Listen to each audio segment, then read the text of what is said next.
Greetings, blessings, salutations, and love. Welcome back once again to Chats with Jack. I am Jack Talcott, here to share, a little bit of me. On a Saturday afternoon, I'm feeling great. The sun is shining. We had a beautiful uh, light snow over the past couple of days, so the seasons are changing. Life is happening. And today, I've already dropped the thumbnail and pinned it to the top of the chat. For those who may be available who wish to join. Today, I am going to ask, for those who do click the link, and I'll bring reminders later, I ask people to bring clarity with their purpose and their intentions. Because I know my purpose, my intentions for sharing this time, coming online, and, I'm here to share some love, some light. It's my perspective that our world has been lacking in some. And yet, the idea of lack, I know, is just an illusion. Because love is eternally present. Love is honestly why we are here. You know, the thumbnail today was the essence of life is to communicate love. So how do we communicate love?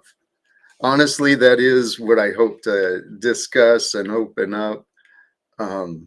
Blessings to you guys who are joining. Cynthia, I tuned in and I went back a couple of minutes just to try and catch up, and I was catching up and you shut it down.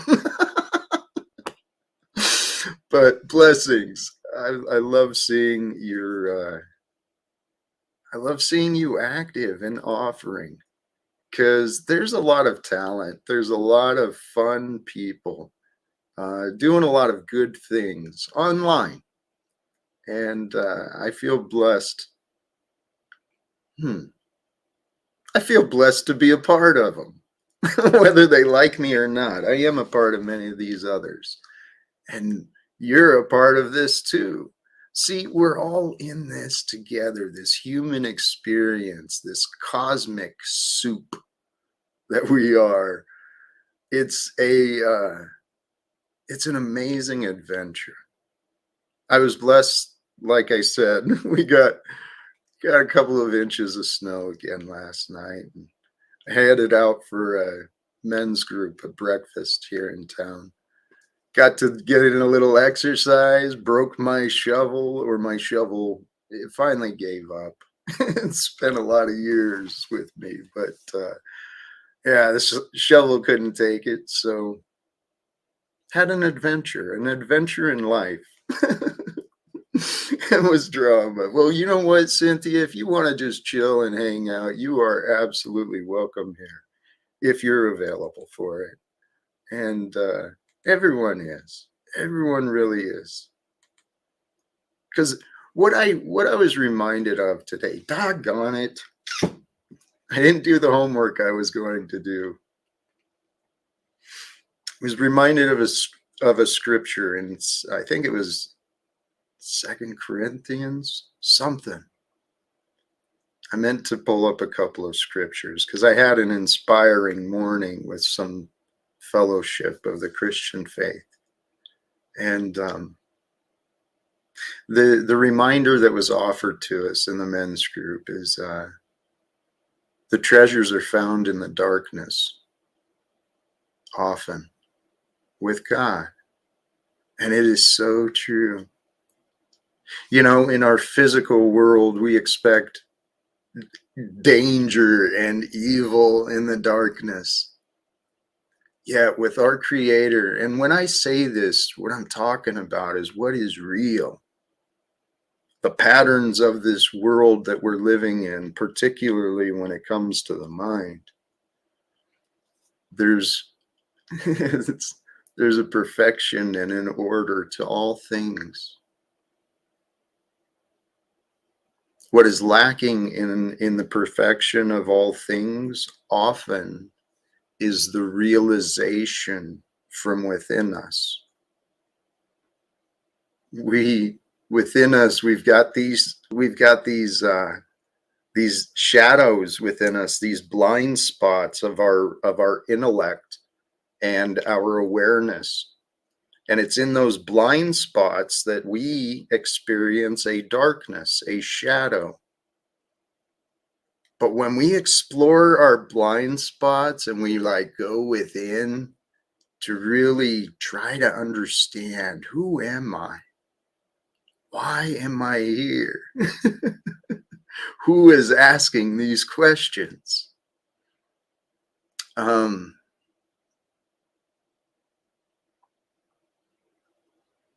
When we do the mental and spiritual explorations, pushing ourselves beyond what we used to know, right? Because this is something I thought of too. In the light of our awareness, right? In the mind's eye, the light that brings forth all things is our awareness. And in our time, in our memories, gathering information and knowledge, the knowledge, the light of that awareness, what we've learned can actually then create more shadows, more blind spots of what we didn't know. It's like an amazing, glorious, never-ending experience of exploration. That's what this life is about. Brothers and sisters, we've been playing the games of life wrong. And then when I say we, all, you know, I'll keep it small to those who I know. But since I know people all around the world, and particularly in America, I'll say that we in America have been playing the games wrong. How about that? And praise God, we could become something so much greater for the world, for ourselves and for each other, for our children. Each of us, every single one of us has an opportunity to do something. Something big, something small. Every day brings forth an opportunity to do anything. Anything we want to try and do, we can do it. The world has taught us, conditioned us through the entertainment and education systems. The world has taught us to think kind of small. There's a man who knows to think big. Allows his mind to be open and hearing different things. That Missing Link Live, man, got some amazing collection of interviews and stories that have been gathered there. I'll wait to return to work so you can be distracted from this dystopia. Praise God. I'm grateful you're a part of it, Sterling Ray. I really am. Many, hey, praise be, you tell me that is it. It's time for us all to try something different. But what does that mean? The different I really truly encourage each of us to try is practicing mental stillness, surrender, acceptance. What has gotten in our way, each of us, from all the stories I've all the stories I've lived, all the stories I've heard from others when they openly admit, our minds, our foolishness, our ignorance, we get in our own ways, each and every one of us. It's time for us to, I think it's time for us to try something different. Let's each try to become perfectly true. Doesn't mean perfect and without flaw. It means we will be true all times. because we can only be true while we're here, while we're alive. And so then what does it mean to be true? For me, it means to be authentic, absolutely honest. And the best way to be absolutely honest, it might be to stay silent. See, that is a lesson I've been learning. I've been shown, and many people have pointed out that I've often done a poor job of doing as I've said. You know, I point out often the hypocrisies of others, that their words are contradicting their actions. And here I say each day, and honest, I've been saying it a long time, but I'm trying to follow the way of love. Sometimes maybe we try too hard too. I know that happens for sure. When we're real set on accomplishing something, or we get around someone that, we see them as better than us, we get nervous. And I'm not saying that happens, but I do know some that I bring confusion to people sometimes, and sometimes it's from intimidation. And I am working, and well, it's part of my process. I've been sharing it. I am learning the benefits of surrender, of humility, of grace. Grace was a real stumble for me. One of the more recent lessons I've been trying to work on. But hey, Sterling Ray, beautiful, beautiful addition. Bringing attention to the present moment. It does. It reduces our anxiety. So the practice each of us could try to do something different is to remind ourselves, okay, my job is to stay present. I've got to be me in the moment, in the present, with whatever I'm doing. Because that way, if I'm focused and I'm attentive of what I'm doing, well, the likelihood of mistakes is going to go down. Probably more efficient use of time when we're focused on one project and then seamlessly move to another, to another, to another. And that is how I have been practicing in my own life, in my own way. And I recognize my schedule is different. I don't have the expectations right now. I don't have the expectations of others regarding relationships or bosses or whatever. But whatever schedule you are living for yourself, please, I encourage you, bring more peace into your own existence, right? Bring more peace into your own existence by accepting the peace that is present. And at each moment, there is a peace, even in the chaos.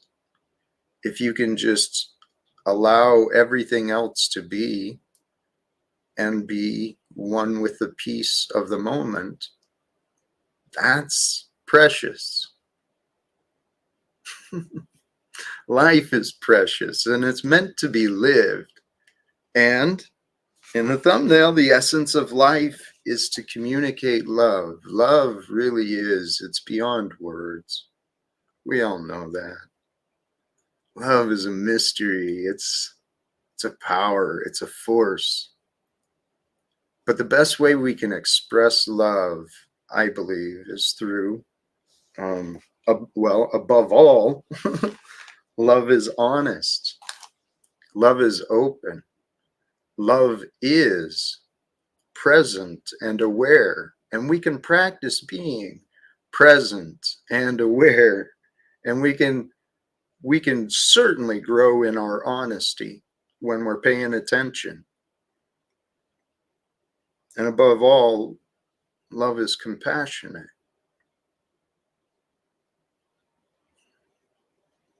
It brings no harm. It intends no harm, right? And that's what compassion is to share in the experience of another, to care. I kind of touched on that a little bit yesterday. The absence of care in this world, that is what is driving mankind mad. It is insane not to care because we are made from compassion, with compassion, for compassion, and we're here to love. So we were born, though, into a world of lies. It's on the news. It's in the politics. We all know this. We've been allowing ourselves collectively to accept the lesser evil. This is where mankind is really at. It's just absolute. Here, let me come back to this. Tempting is not failing. It's trying to do what you want to achieve. Amen. And even the failing sometimes, while it is a failure, we fail to meet our achievement or our goal. Every attempt brings lessons, right? And when each of us, when we're persistent enough, when we are determined, when we're convicted, we will do something, whether it's tying our shoes, riding a bike, learning to swim, drive a car, whatever it is. When we're convinced we're going to do it, we're going to do it, especially when others have accomplished it. Damn it, as I'm saying those words, I'm reminded of my own goals. The nicotine, it will not outdo me, but I've realized each time I try and quit, I'm getting a little stronger and more confident. And frankly, at this point, my choice to relapse has no excuse. So I recognize that. So that means I'm done here pretty much any day. I'm confident of that. We're not all going to want the same things, but we can agree that we have potential to achieve greater things together. Amen. It really is that simple. If we can at least find steps to take, even if we don't agree at the complete end design, I don't know. If we can help each other take steps forward in whatever it is we're trying to achieve, as long as it is for the betterment of others and ourselves, we can when we unite, that is where miracles happen. Blessings to all of you, man. And this love is the truth. The truth is love. To withhold the truth is to deny a person the ability to grow. And when we deny a person the ability to grow because we withhold the truth from them, that's not love. You know, people say, I didn't tell him because I didn't want to hurt his feelings. Or I didn't say this because I didn't want to get involved. I don't know, man. This world we were born in, it lives and profits from excuses. And excuses and blame, that's what brings us our guilt and our shame. It's this simple and obvious, truly. Our guilt and our shame comes from our guilt and our blame. And we can overcome all of those things. Our guilt and our shame prevents us from receiving all that life has to offer. I'm speaking these words from my personal experience, okay? And I've heard it reinforced through sermons, through varying parts of the scripture. If you consider that God is the good, and it makes sense to me. And so the good is available for each of us to receive. But if we are not aware of what is in our life, does it exist? So if we don't experience things and we're not aware of them,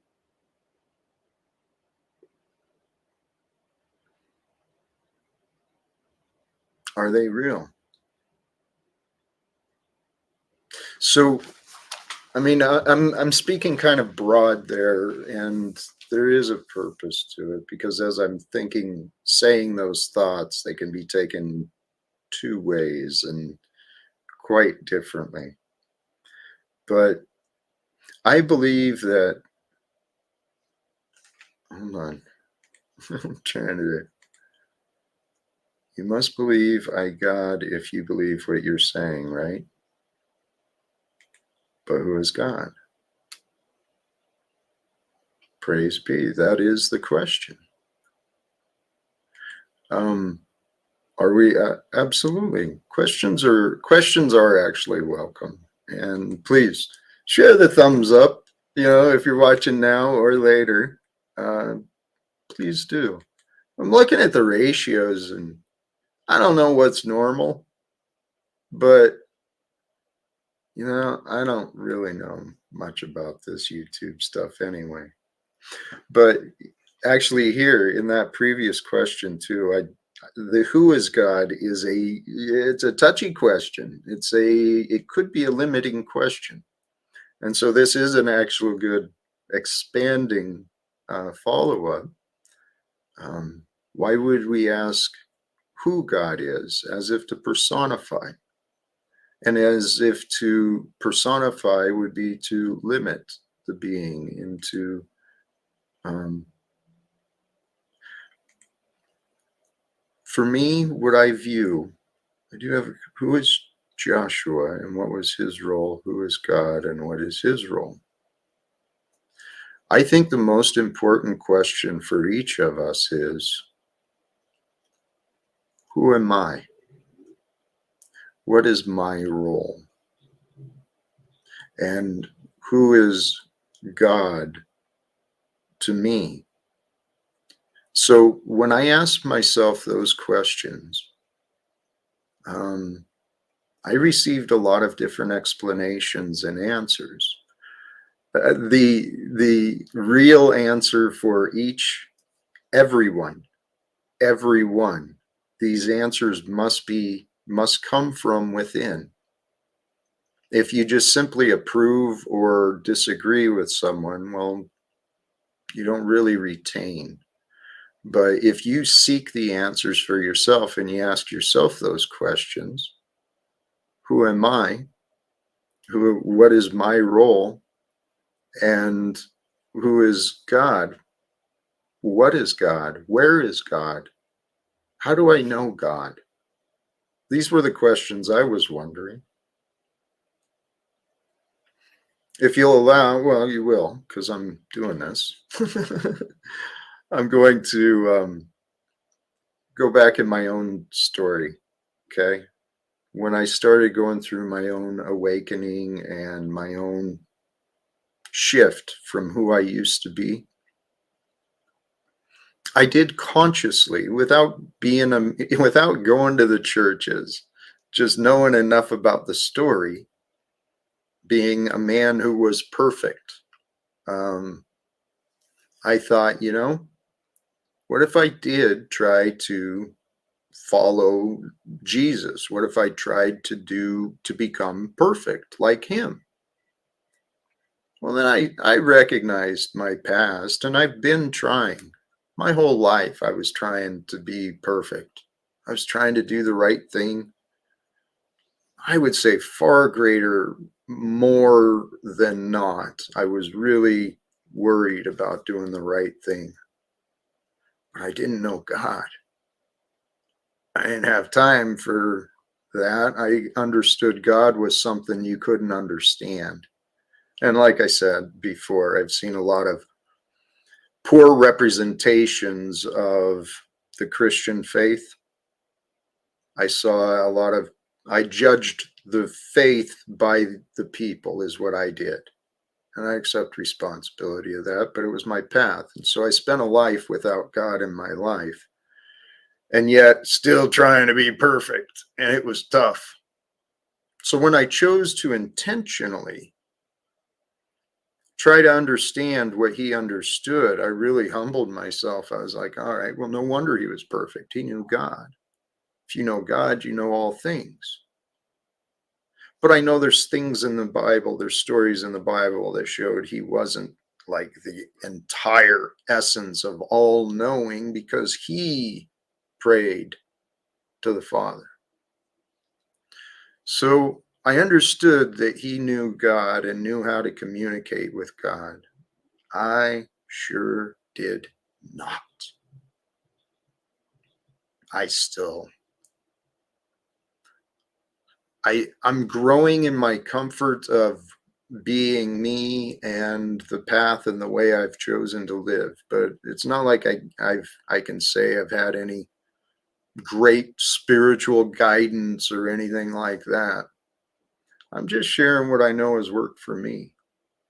But so in thinking about Jesus, and he understood God, God knows everything. Well, I can't know everything, but what could I learn?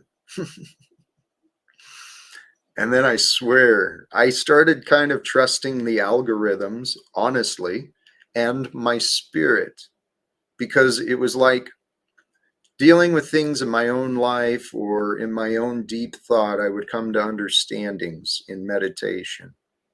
And then at the same, while I'm not meditating, I'm learning. And the learning is inspiring different thoughts. And so everything worked together. But the point is, I would come to an understanding and then discover other people who were teaching very beautifully what I was stumbling through on my own.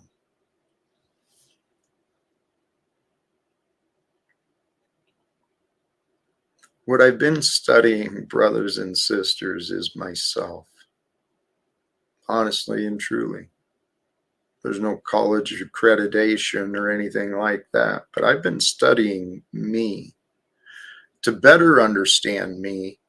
Like I said, I kind of trusted my path a while ago. I started trusting my path a while ago. And I kept learning different things and greater things and more things. And my mind kept getting blown by the amount of intelligence that exists out here in the world. Scientists and professors and people who are truly very wise in their specific fields of knowledge. That's when I realized this is the whole point of life. We're here to learn.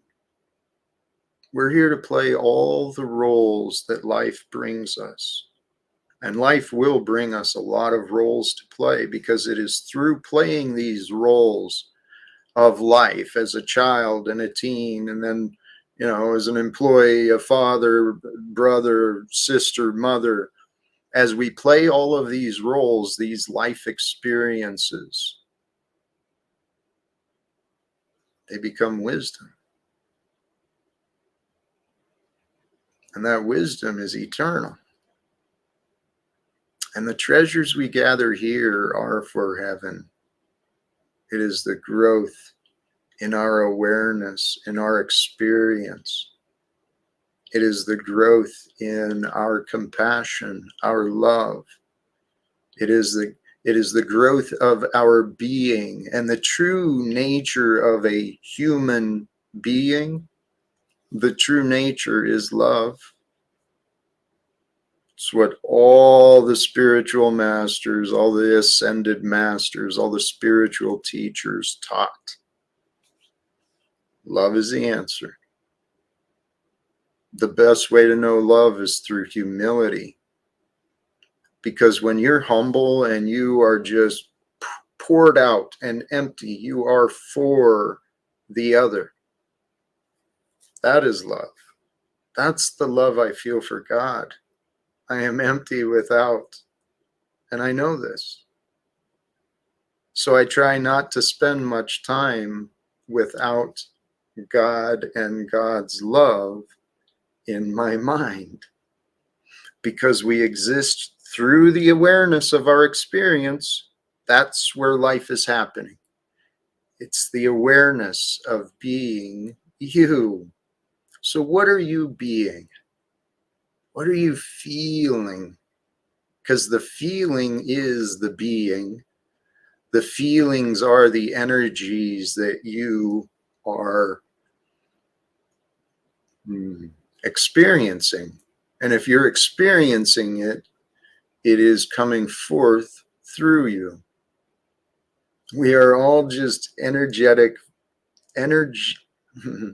We are all different thought forms and forms of energy that vibrate in and out of existence, experience, that which is.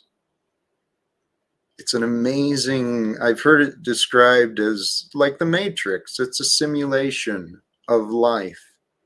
It's a simulation of mortality, perhaps.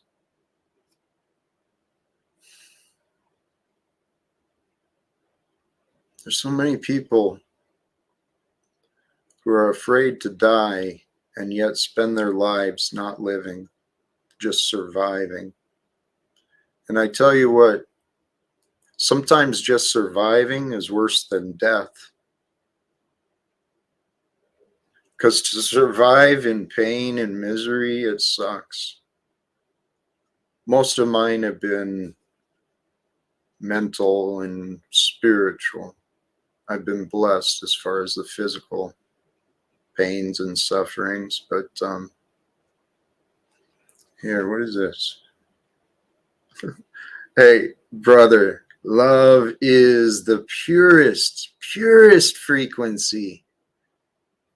We vibrate at love until the thoughts come in and interrupt, because love is just open and receptive. It's allowing, it's graceful, it's pure, it is pure. The Lord is a master of war. The Lord is his name. Now the master of all things. Self-revealing of the world is in every dimension. Above in creation, below in the incarnation, in the depth, in Hades, in the breadth, throughout the world. The self-revealing of the world is in every dimension. And we can experience many different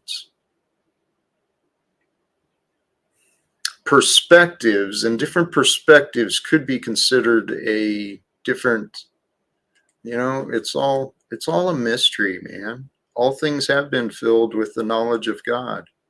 I consider God to be that which is real.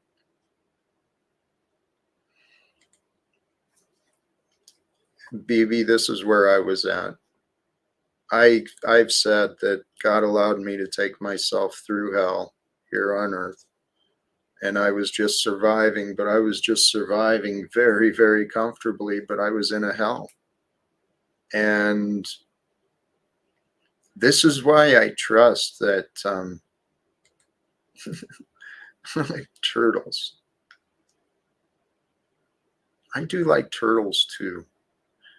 Hey, if anyone wants to join up, please feel free. And just kind of hanging out for a bit, I think.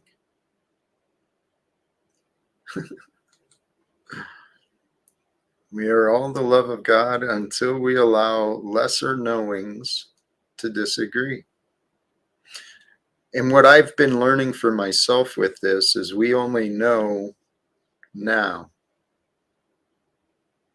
And it's really easy for us to lose track of right now in perspective of the future, and to see now only in relationship to the past. it is real easy to do that, and I'm guilty of it myself. I'm trying to break the patterns of me. I think I'm doing all right. I'm growing pretty good. I sure feel more healthy than I used to in the past, and that is a Hi, blessing. Jack.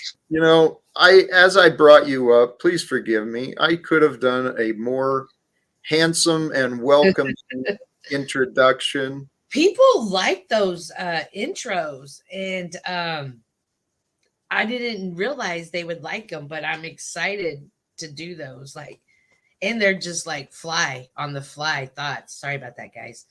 So, do you want to take me back down and try it again? No, I Okay, could and I should. Maybe, you know what? You know it's what? Saturday. Yeah. You know what, brothers and sisters? Please just ignore the past minute or so. But, brothers and sisters, I'd like to welcome. We are honored here with a couple of guests, an upcoming and rising star here on the YouTube realms. One of the already with a reputation as a creator and now growing in a streamer. I'd like to welcome. What's up, Cynthia? And Thank you. similarly, Toilet Bowl Earth. Hi, TBE. What's going on, ladies and gentlemen? Blessings. Hey, I'm glad to see you. You are a funny ass creator as well. Toilet Bowl Earth. Have you seen I'm some? just a retard, man. I'm just doing what I do. But I appreciate that, Jack. I know you are fun though. I try to bring some joy in some aspect, you know. Good. I like the holiday edition on your image today. Well, yeah, man. This the greatest event in human history is upon us, my friend. You know what? It is. Jesus' birthday, my friend. Well, as they say, yes. It's a day to celebrate regardless, and amen, especially in the name of. But I want to do some, if I can please, I'm going to put you, if you can be patient. I'd I can like be to, patient. thank you. I'd like to honor and welcome Cynthia a Go little ahead. better. Thank you. Thank you, Jack. Thank you for coming on my panel last night. I missed it earlier today, but Oh, it was that moose bitch again. was it? Okay. Yes. Hey, did you have anything? Were you bringing anything or just coming to share and You said to come and sit with you, and I yeah, saw you up here, and I just wanted to sit with you and let you know that I'm here supporting you. And I I see know. other people in the audience. I thought, BB, where's BB? It's Saturday. And actually, I'd like to welcome. Oh, you disappeared. Oh. Also, Flo was over there, and he was like, "Yeah, I would like to talk, get a chance to talk more to Aaron." And I was like, "Yeah, I'd like for you too." So, I actually spoke with Aaron earlier, and I encourage him and Flo. I think they would have a great conversation. I would mhm. like to see. That would be a good panel. That'd be a great panel. I think it could be. And Hmm. here, I wanted to offer you deference and respect, Cynthia, because I do. I love you, my friend. I really Yeah. do. Um, because many reasons. The encouragement and the respect. That's what I'm hoping to return back to you, Oh, of honestly. course. Thank Okay. you. So, Toilet Bowl Earth, please. I didn't mean to put you in the back there, but Yeah. No, it's Oh, and fine. I want to say, thank you for having me on your panel the other day. I know I came in kind of chaotic in that, and then I did come back, and I just that was my first time on your panel, and it was different than Jack's or Flo's that I've sat on. You talking about my panel? Yes. I vaguely remember that for some reason. I imagine I wonder why. Was that with Bex or whatever? Yes. Oh yeah, there was a lot happening at that time. A lot of hoopla. That's Mhm. right. That was a chaotic stream. I think I You were saw it. on it. Yeah, you were on it. Was I? Yeah, because he wanted to kick me off stage, and you saved me from getting kicked off stage. I don't know. Anyway, hey, what's up with you, Toilet Boulder? What's going on, man? I'm doing well, man. I just got our tree put up. Just doing my thing, man. Just Good wanted to for come you. up and hang out with you, buddy. I don't want you to feel like I'm angry with you, buddy. I love you, man. I've Oh, said some harsh things to you about you and stuff. I don't want you to think that I don't love you, bro. respect. I appreciate that. You're getting into the holiday spirit, aren't you? Your heart's already softening and everything. What? What? Well, it's, I whatever. I'm just playing, man. I know you're a I guy who has a good time. I can't win with anybody. It doesn't matter what I do. If I'm super nice, I'm cupcaking. If I'm critical, I'm a bad Christian.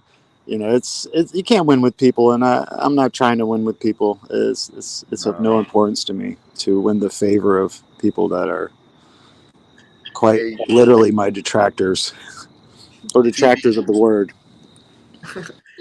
Sorry, we actually share similar experiences with that. Okay, um, and I've seen it. I think I've been guilty of doing it myself with you. You show up with good intentions, and yeah, people are interesting. Yeah, However, it's fine. Every day is a new day to restart and try to recalibrate what's really important. that's what I've been And learning. if I'm to purport myself to be a Christian, I should behave in that regard, right? And I don't hold any hard feelings against you. I do have disagreements with you at times. It's certainly natural in this human condition that we're in. So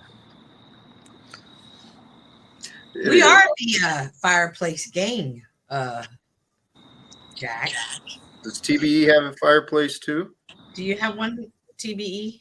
a fireplace? No fireplace. No. Oh, so yeah, so it's just Cynthia and I that are special.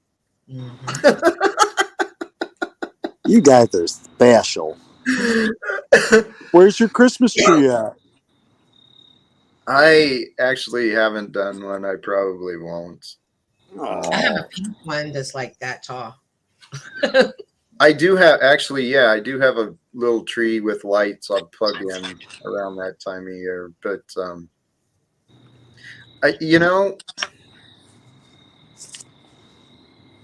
what are your thoughts, TBE, when people say that Christmas is a pagan tradition?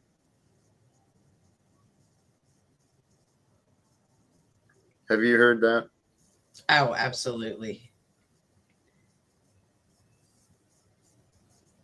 Well, for me, when a lot of people bring that to me, and they do bring that to me, I just remind everybody that for me, it's more of the season and just remembering his life, and we can all come together and just remember his life. So many times they want to focus on he wasn't born on this day, but I just remember the life of the young man that came into the world to save us all. So in my Bible study, we were talking, and they were like talking about how the 3 days he was dead, he was in hell.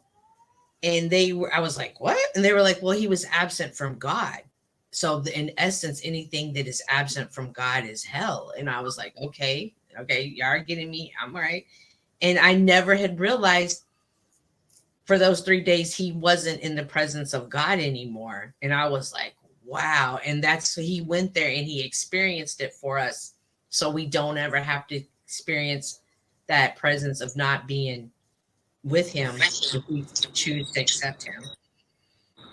I'm sorry. It went haywire there. What were you saying? Were you asking me something?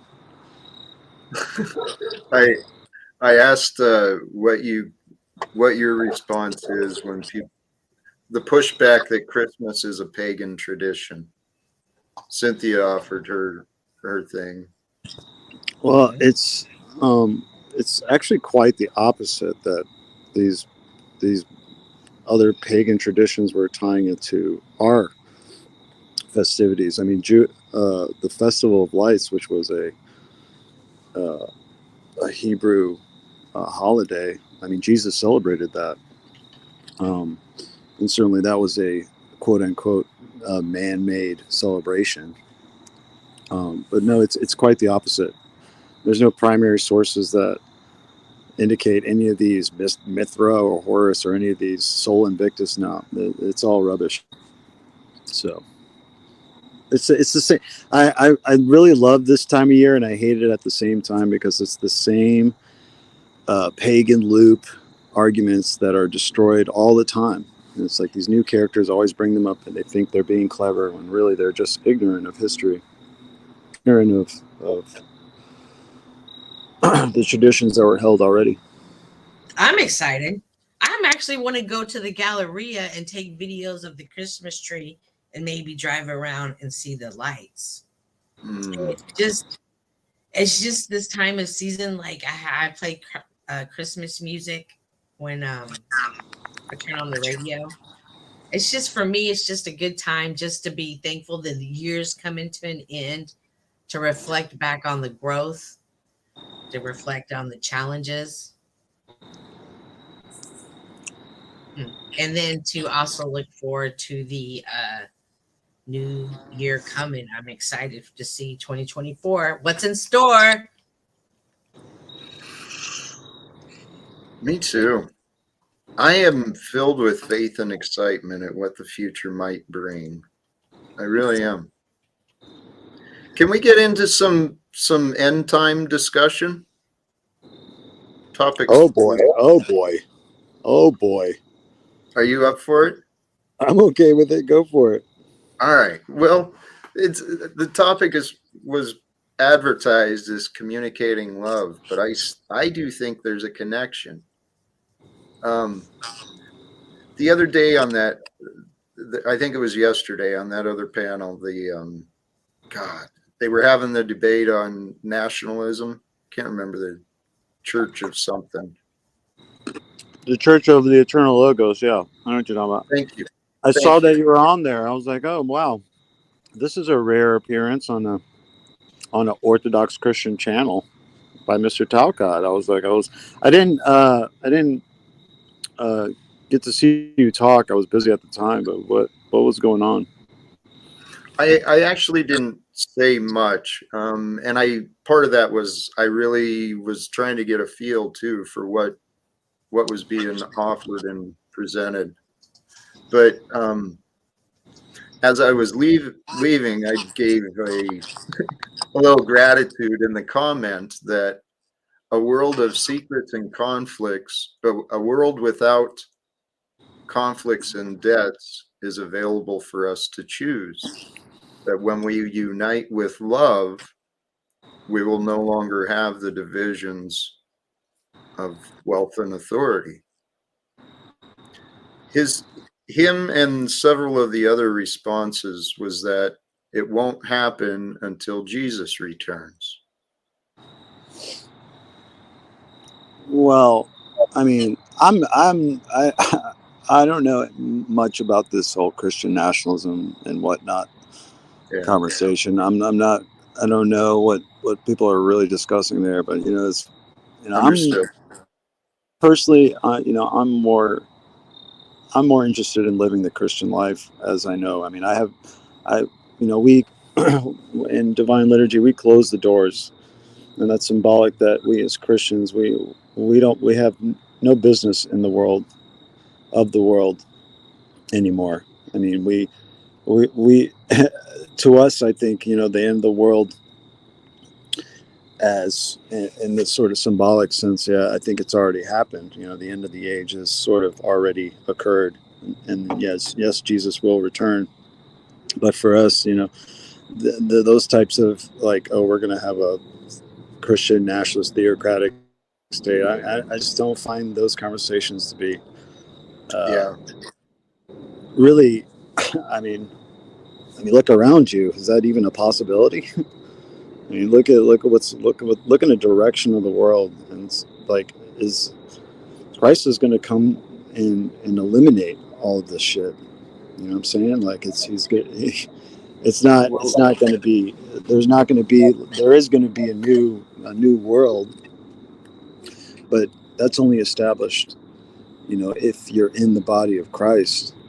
yes. So here's what I want to offer, okay? Is a different interpretation. Um, if God is eternal and Christ is eternal, Jesus is eternally with us. He's here. And maybe not in the physical flesh and form, but within each of us. And it's all here for in each moment. Each moment we live is an opportunity for us to empty ourselves of our worldly ways and to fill ourselves with love. Correct. I agree And with that.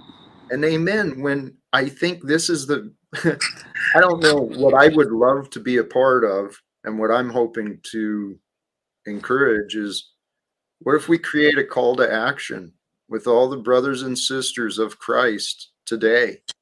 And we find ways, every one of us, with the faith that God is with us, each of us, and through our groups, through our churches, through our connections, we find a way to do what hasn't been accomplished in the past.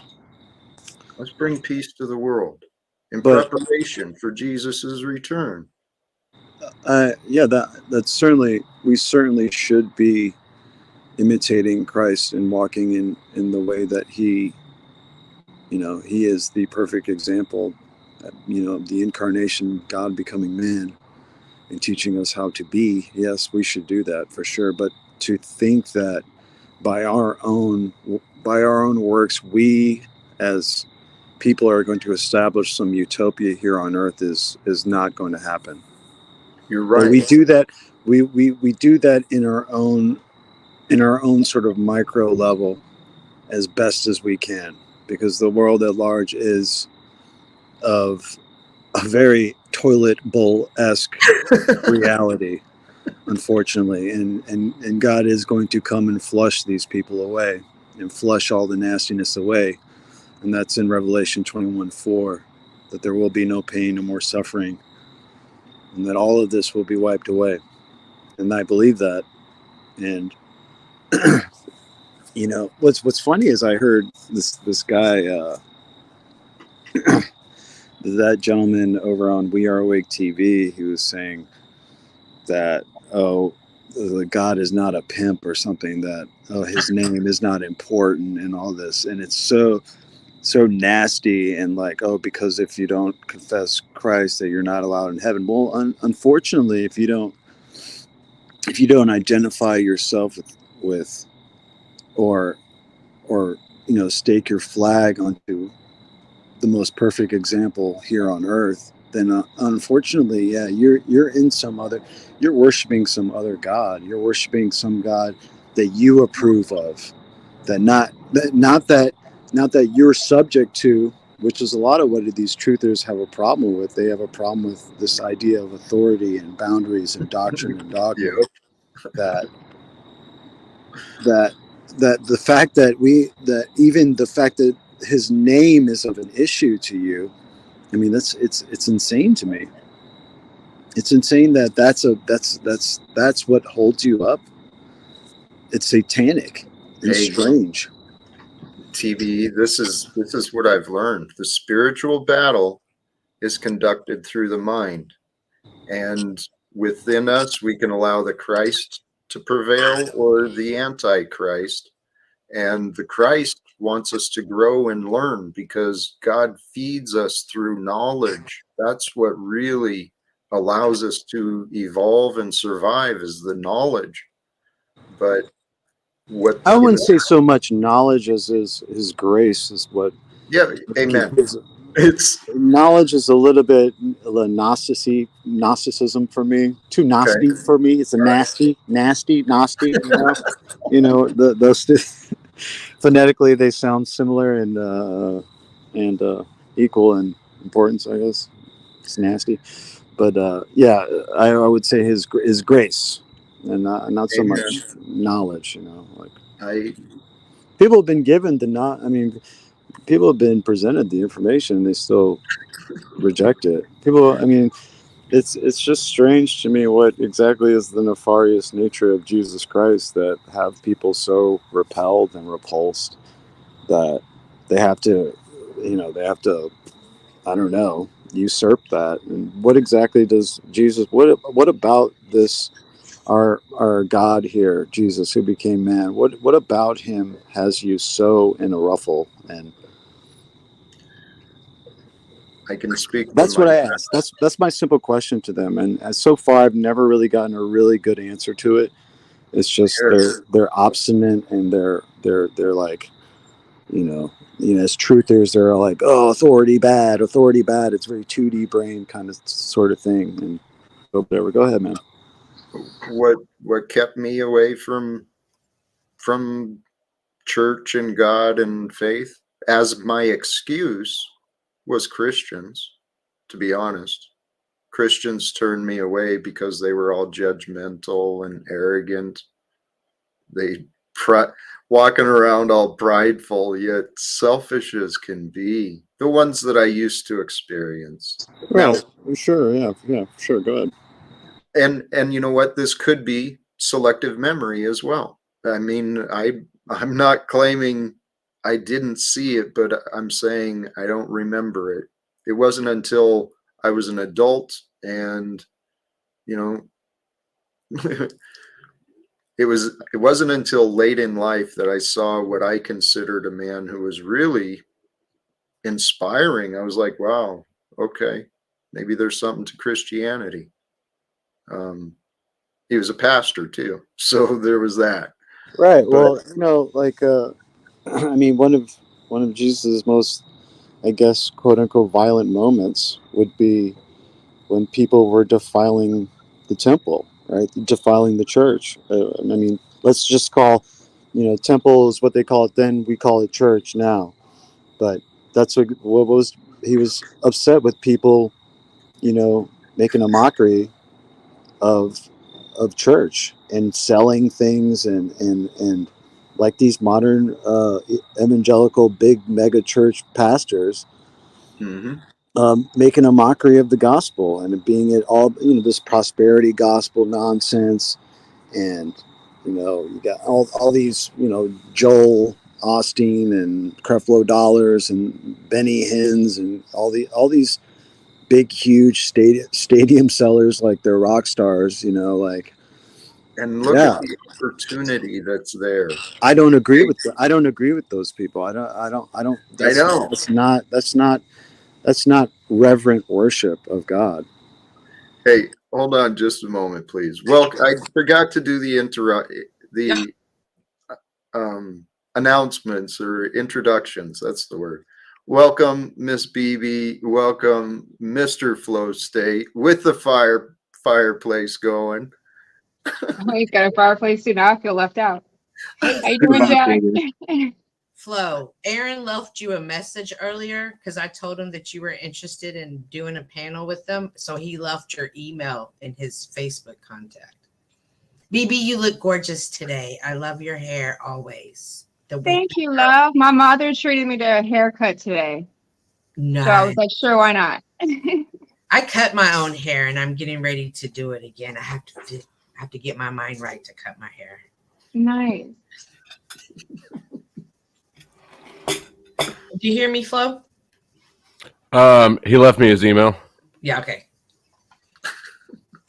Perfect. Yeah, you should just go ahead and leave him on red. Okay, that man's a very disturbed individual, Flo. I heard that you wrecked me last night. I didn't wreck you. I just asked you a couple of questions. I didn't purport to wreck you, bro.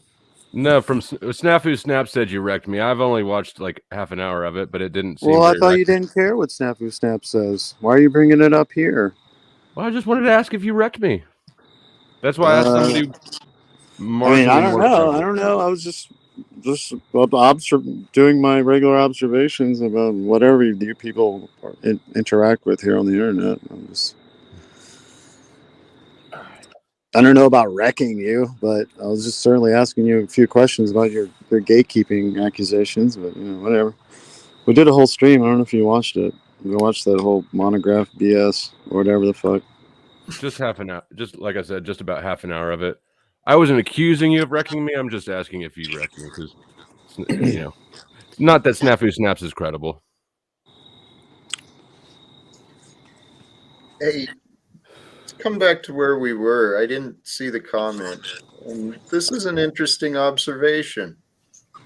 I mean, you say that when God comes, he's going to wipe us all out that aren't like you. And said, I don't know why people don't like us. Well, yeah. If you don't confess Jesus and don't follow Jesus, I'm sorry. That's just going to be your.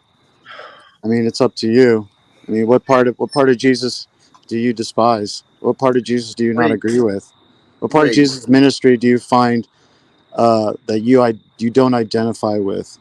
Okay. I'll wait. I'll wait. Those are unconnected arguments because, I mean, when you're bringing this up, this is what I think Ian was offering in his short little video.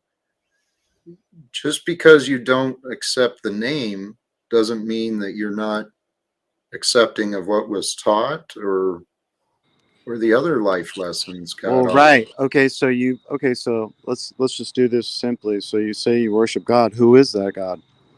Does it have a name? I mean, it's very simple. Okay, so I can only know what other people's have told me, but I don't know if what they've told me is true, to be honest.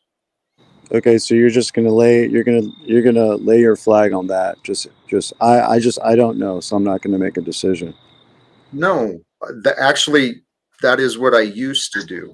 I went Okay, my okay, life sorry. not making a decision, but where I'm at now is I feel I have a personal relationship with the Creator through the creation. But I don't have any here. Let me also land this. I was kind of playing the oppositional argument there, the devil's advocate, so to say. But I got it. Lowe's got it. He could handle it. I'm just kidding. Very well. CBE and I don't communicate well on this topic. So, Yeah, I mean, the Flo likes the moniker "Devil's Advocate" quite a bit. He does play that a lot, so it's appropriate in this arena.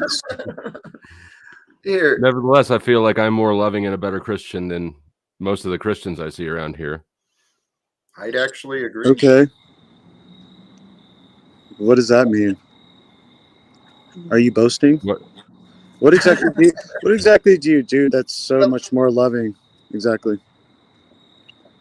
Well, I don't sit around all day shitting on other people. I don't get drunk and spend my Who does evenings that? shitting on Who people. shits on other people? Isn't that what your channel is? No. Whatever comes to my door, I send back. So you're just receptive. I respond to things. Am I catatonic? If I were going to make a psyop, I mean, what's interesting is you were running interference on a guy that made a video. I would shoot. Let me finish what I was saying.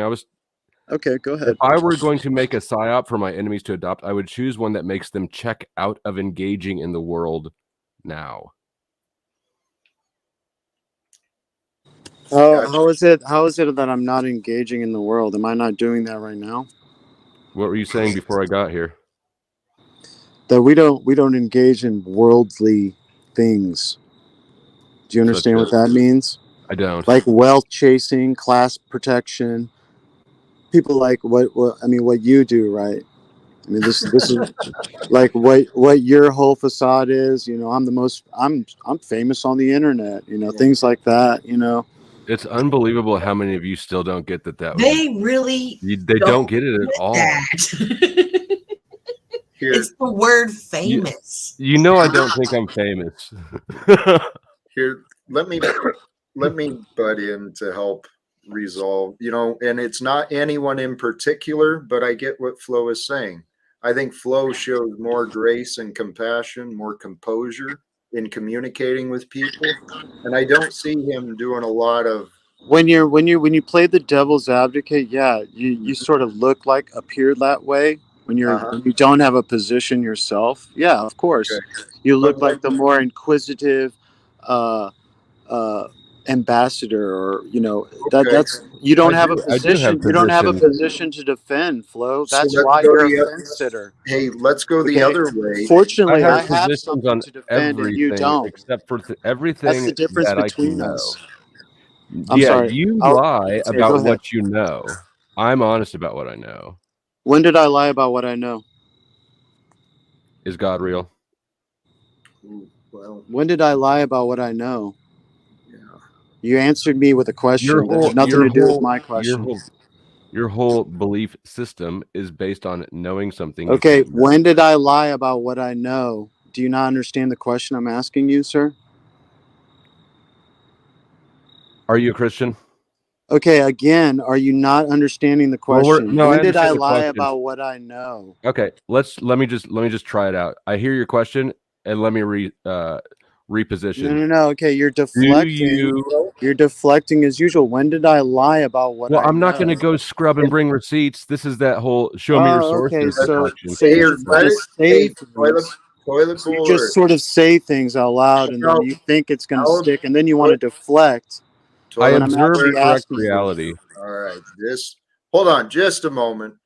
I want to interrupt chaos and bring forth another beautiful bright light of today. Sarah. Welcome, my dude. Damn it, man, Josh. You got not right now. I'm going after this dude. He's a shitty. That dude. He's a shitty Christian. Get it, bro. You're a good Christian. Get it, bro. Get it. Hey, everybody. Welcome, Josh. What's up, Josh? Chilling, man. Appreciate you guys. Yeah.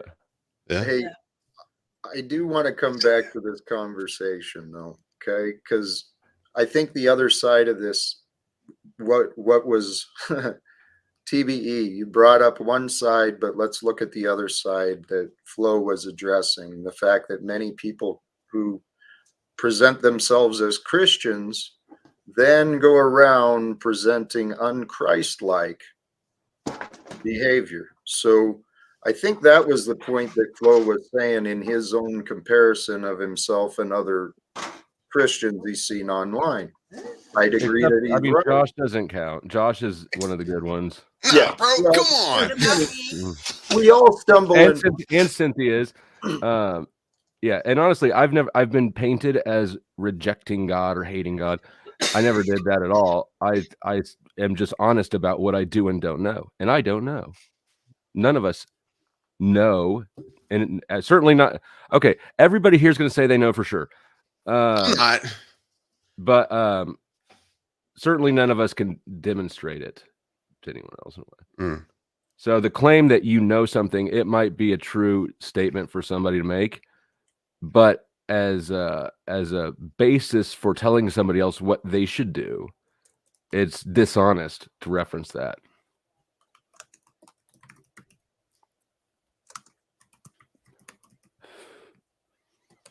I yield. What I think we can do, I think when it comes down to it, when we get beyond the labels we wear on ourselves and the labels we place on others, when we get beyond the Christian, the man, the woman, we can understand each other. And what we really can understand and should understand is love, right? Communicating love, that is where Jesus was perfected. He shared the truth so perfectly. It was undeniable and irrefutable, so to say, right? We're not perfect in that. We stumble. But if we make efforts to communicate with each other, and that's where the love is freeing and empowering and life bringing. Love is God. Perhaps not limited. God's not limited to that, but and let me answer Aaron G in the chat. I think that the way that I think that we can come to know law, at least as far as we should act within it when interacting with other humans, I think we can get there through logic. I don't think, or through empathy. I don't think that there's just one way to get there. But ultimately, if we use logic, we can see that negative rights.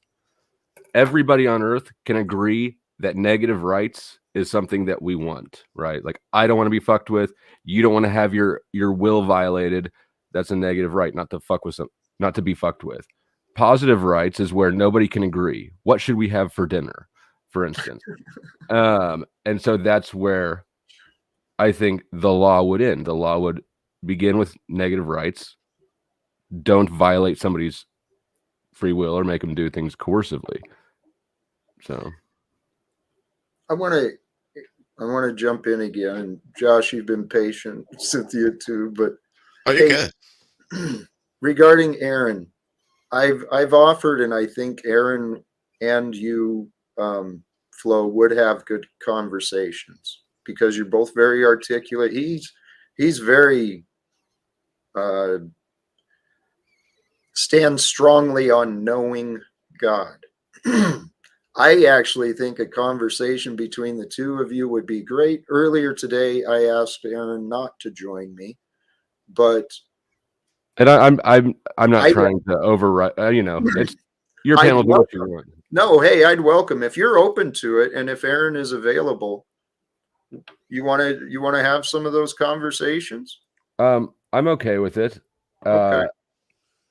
Yeah, that's fine. Hey, Jack. Yes, was this the guy from yesterday?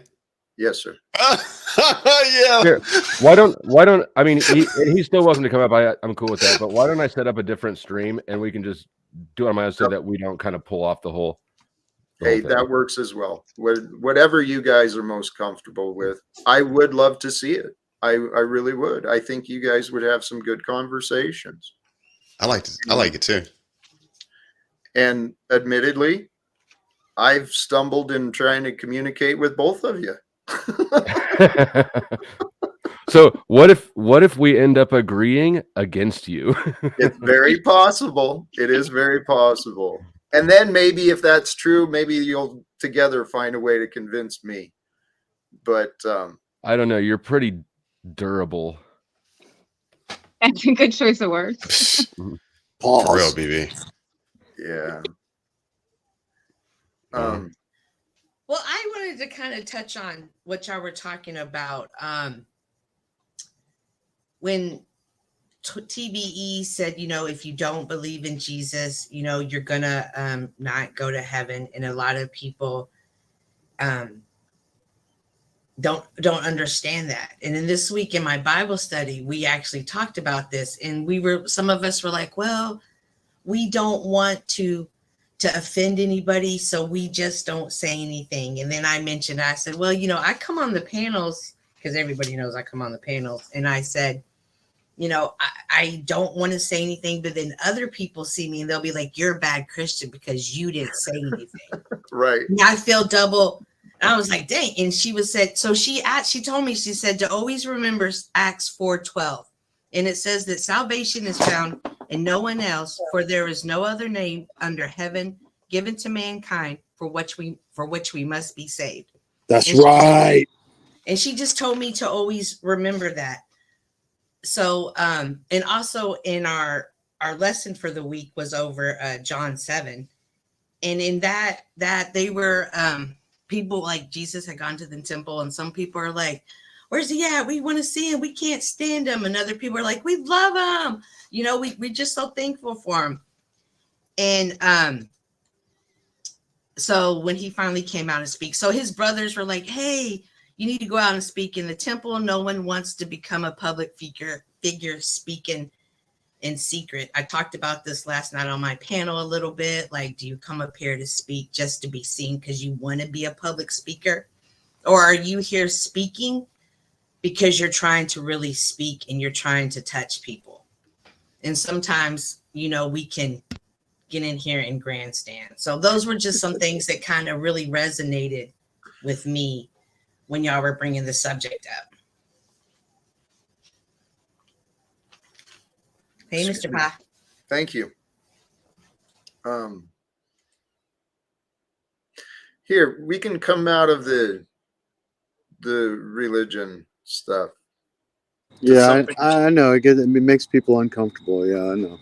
It does at times. It does. His name is important, though. God's name and identity is important, though. You can't just make him up in your own head and follow your own rules. Okay, unfortunately, that just doesn't how it works. You're a creature. Please, if we're going to be that rigid on names, okay, what is your explanation of the distinction between Yeshua and Jesus?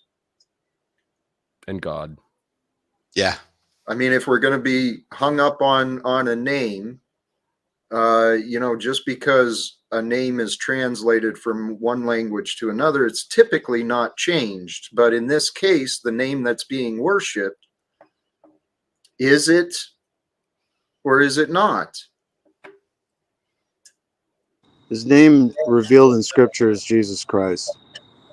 I don't know what else to tell you about that. Which in the translated scriptures, I understand that, but he was also called Emmanuel, and there was a number of there was many names. So to focus on a Jay name wasn't a letter back then either, if I remember correctly.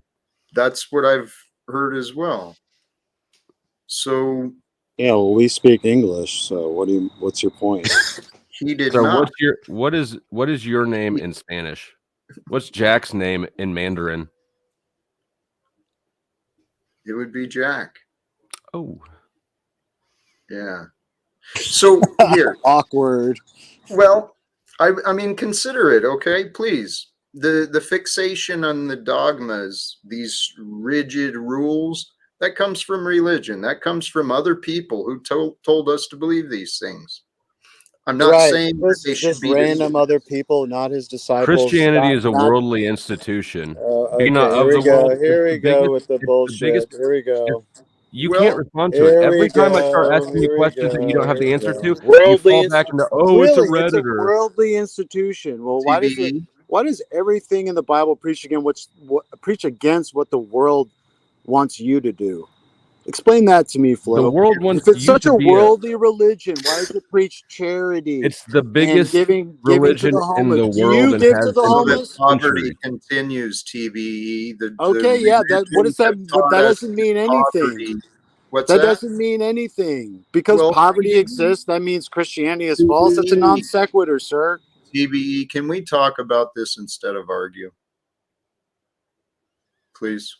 I mean, you're making a lot of weird fucking claims. I mean, what am I supposed to do? Just sit here and be like, nod my head like a docile dog? No. Like, oh, yeah, that's an interesting point. Brother, okay.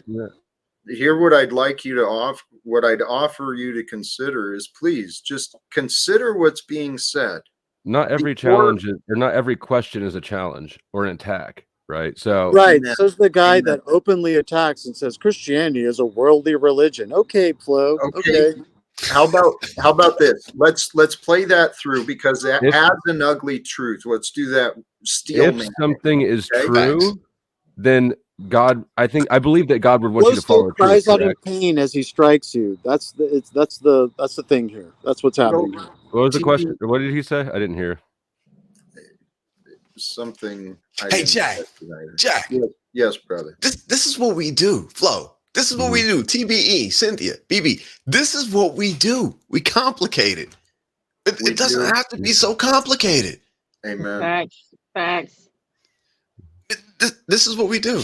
Go ahead. But I'm enjoying the conversation. Go ahead. I'm listening. You're not wrong. No. And it's in line with what Flo was saying. The religions, while they are gifts from God, all things are gifts from God. But the religions and the dogmas, those traditions, they've become corrupted. Many of them have become corrupted. And what's a dogma? What's a dogma that you disagree with? the fact that that only church is held on a church one day of the week, and that that's a big part of most Original sin. So I've said before, is one of mine. the Lord's Day is dogma. Here. It was Saturday, is what it was, not Sunday. But It is I would say Saturday. original It sin. is Saturday. Original sin is a dogma that I have a big issue with. Okay. Thank And you. what is original sin, Flo? Come on, The Flo. idea that after Adam and Eve, all humans are born flawed and needing saved. It actually seems blasphemous to me if we consider the fact that God created everything and then said it was good.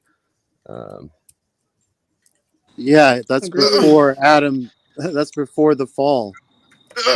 So what's your? That makes no sense. Josh, I hear you. Everything grunting. was good.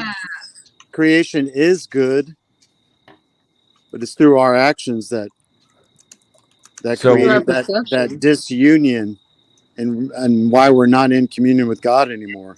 then God It's was our mistaken about us disobedience with being God. good.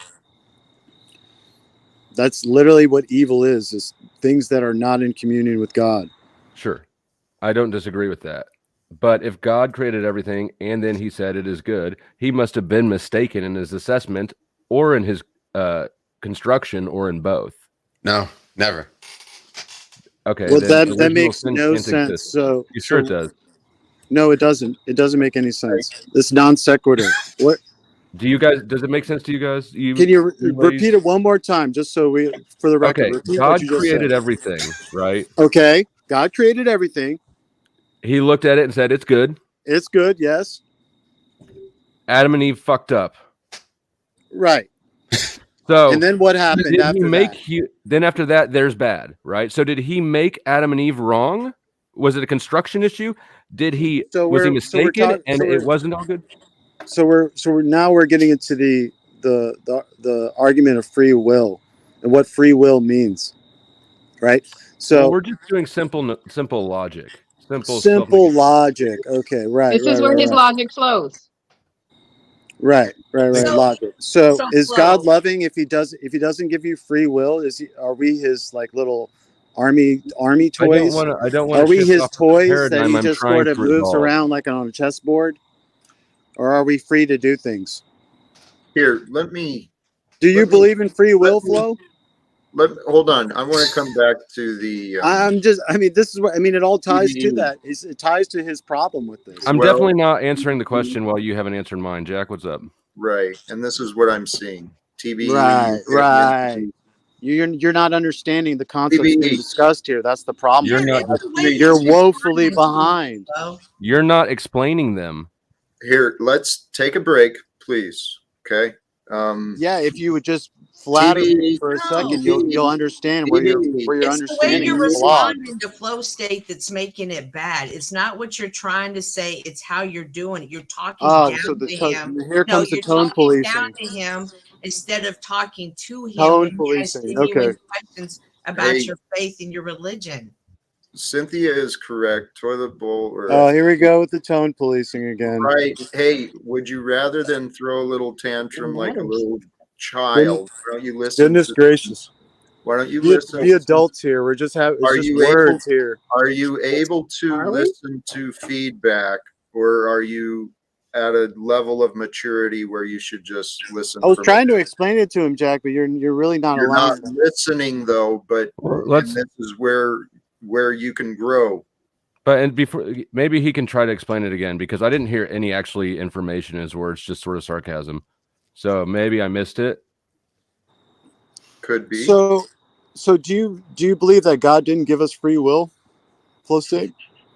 Well, is this relevant to the question I asked you? Is it? It is relevant. Okay. I do believe So God gave us free will. were we free? If we're free to make our own decisions, we're free to fuck up. So when Correct. you're saying, okay, so God makes a mistake by giving us free will because we fuck up. Well, no, he made two humans. I mean, from absolutely no beginning, you can make human temperament tilted one way or the other way. He made humans, both of which chose evil. So what you're saying is God should have made humans with a determinist free will. that they have no more autonomy. It is determinist. Is that loving? No, it is determinist. You have to have a center point. He had to set the center point for human behavior somewhere. He said it would seem to me, too far into evil. That makes no sense, but okay. Here, the topic was regarding original sin, and which I think is really the concept that I'm going after. I don't believe, and it ties into free will. He didn't answer you. He made it more complicated, and I can understand why you would say all Christians are hypocrites. And this is a perfect example of you being this way. He's genuinely saying, I don't understand this. And instead you're using this second to be like, you don't know what free will is? Like that. Yeah. He obviously does not understand it. Where would we be without sin? Hey, Flow State. Yes. If Oh, I no. may, Is this, I think I'm out of here. I can't be around this. Aaron, I'm making an another stream right now. that's fine. TBE can leave. I mean, well, I would kind of actually like to have this conversation with him if he'll have it. He won't, though. I've tried a bunch of times. With TBE. Yeah. Aaron, please, you were starting to offer something. Go ahead, please. It's such a good question, and Jack, it's foundational to law to really understand what law is and why, right? Like, and the only way to know what law is and why is to go to the origin of existence. And what we can agree upon and see with the naked eye is that all things are made out of this harmless coexistence of light and dark energies.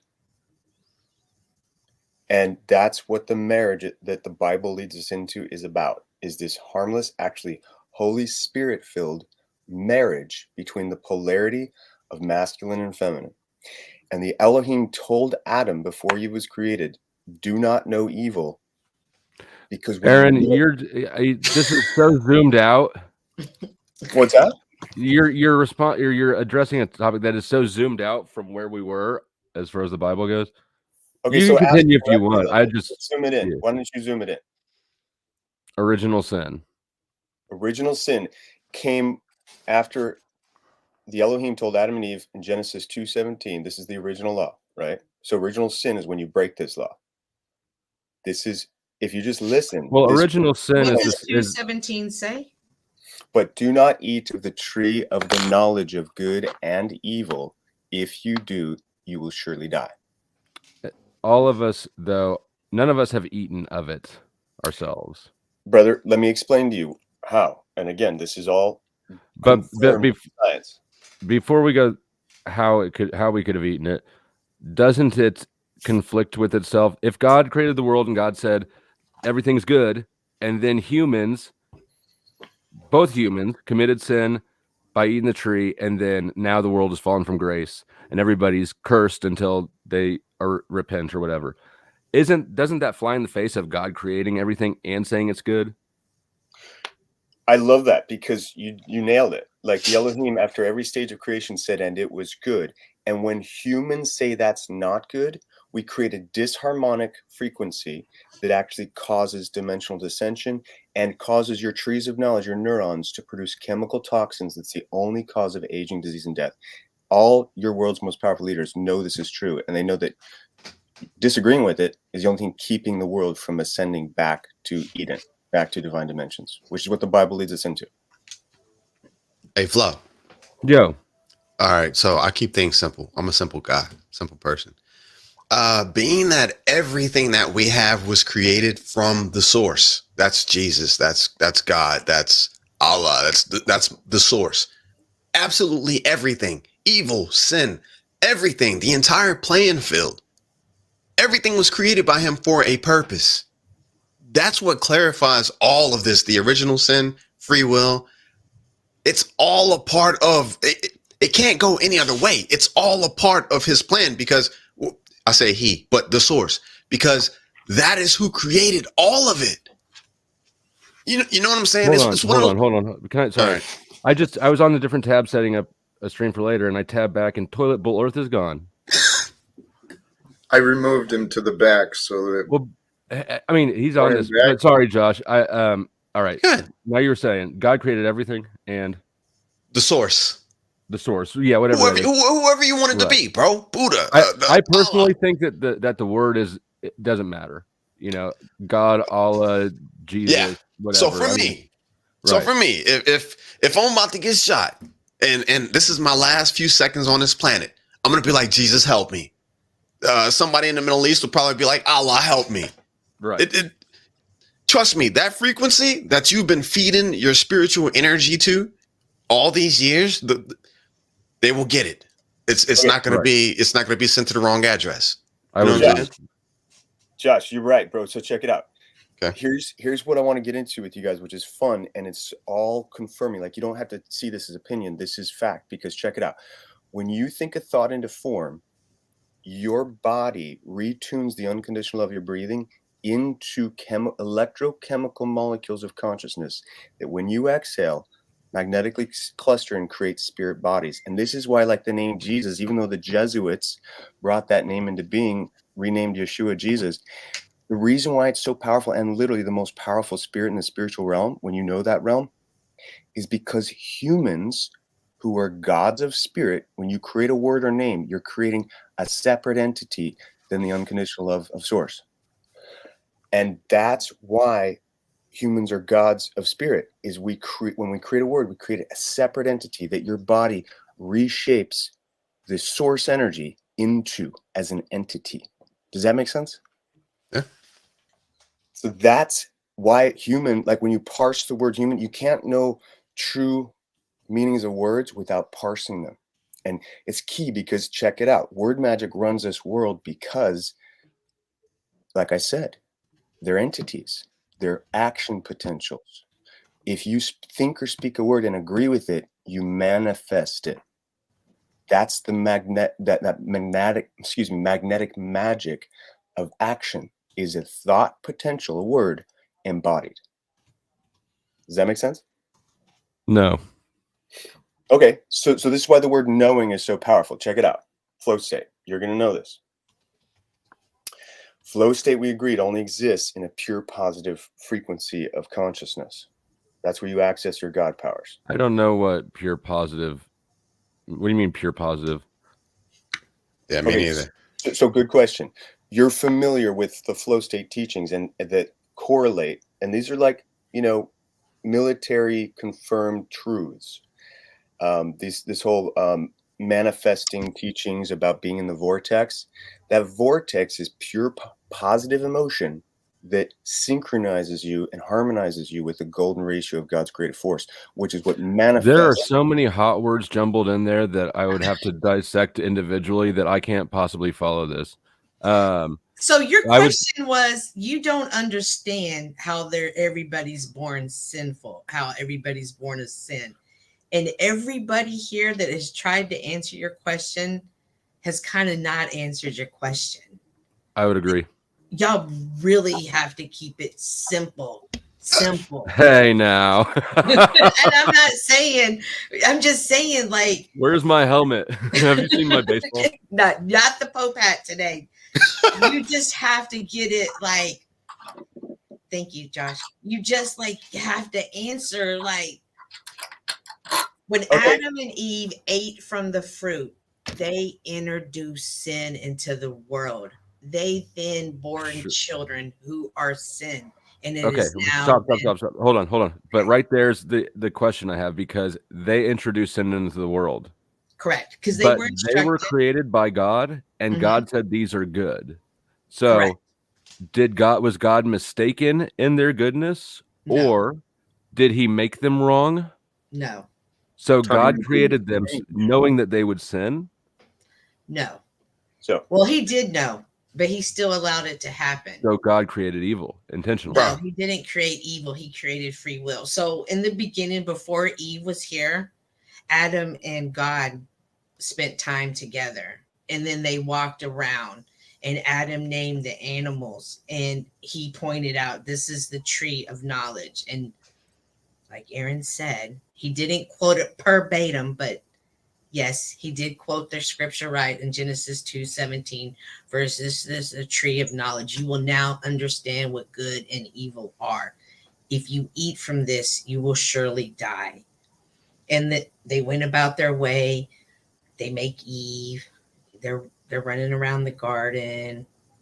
This serpent's like, "Hey Eve, what's going on? You should come over here and eat from this tree." And she said, "No, I've been instructed not to eat from this tree."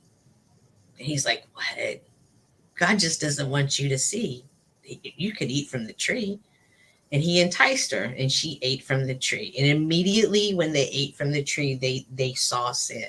It was introduced. They saw it. So sin pre-existed God. Eating from that tree that they were instructed not to eat from. Well, let's go simpler than that, Cynthia. Let's do this. Let's say from Genesis 2:17, we can see that there's good and not good. Can we agree to that? Because evil is simply just the extreme embodiment of not good, right? Sure. Okay, so let's agree that everyone, atheist or not, is pursuing the greatest good that most all can agree that God is. In life, what do we pursue but what we perceive as the greatest good within reach? Can we agree to that? I disagree.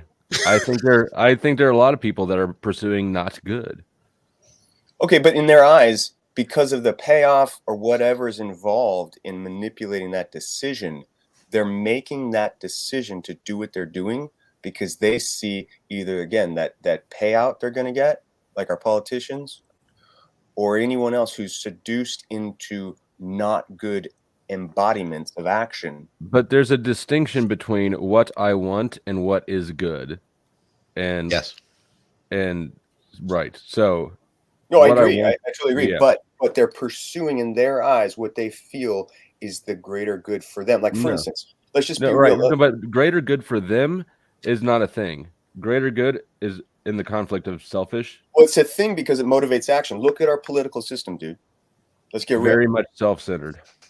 Well, and it's because a whole bunch of them have been like honeypotted and have death threats over them and their loved ones if they don't do exactly what they're told. So if you're in that position, are you going to choose to do what you're told by George Soros and his crew of deep state agents when you're getting paid out and threatened all your loved ones' lives?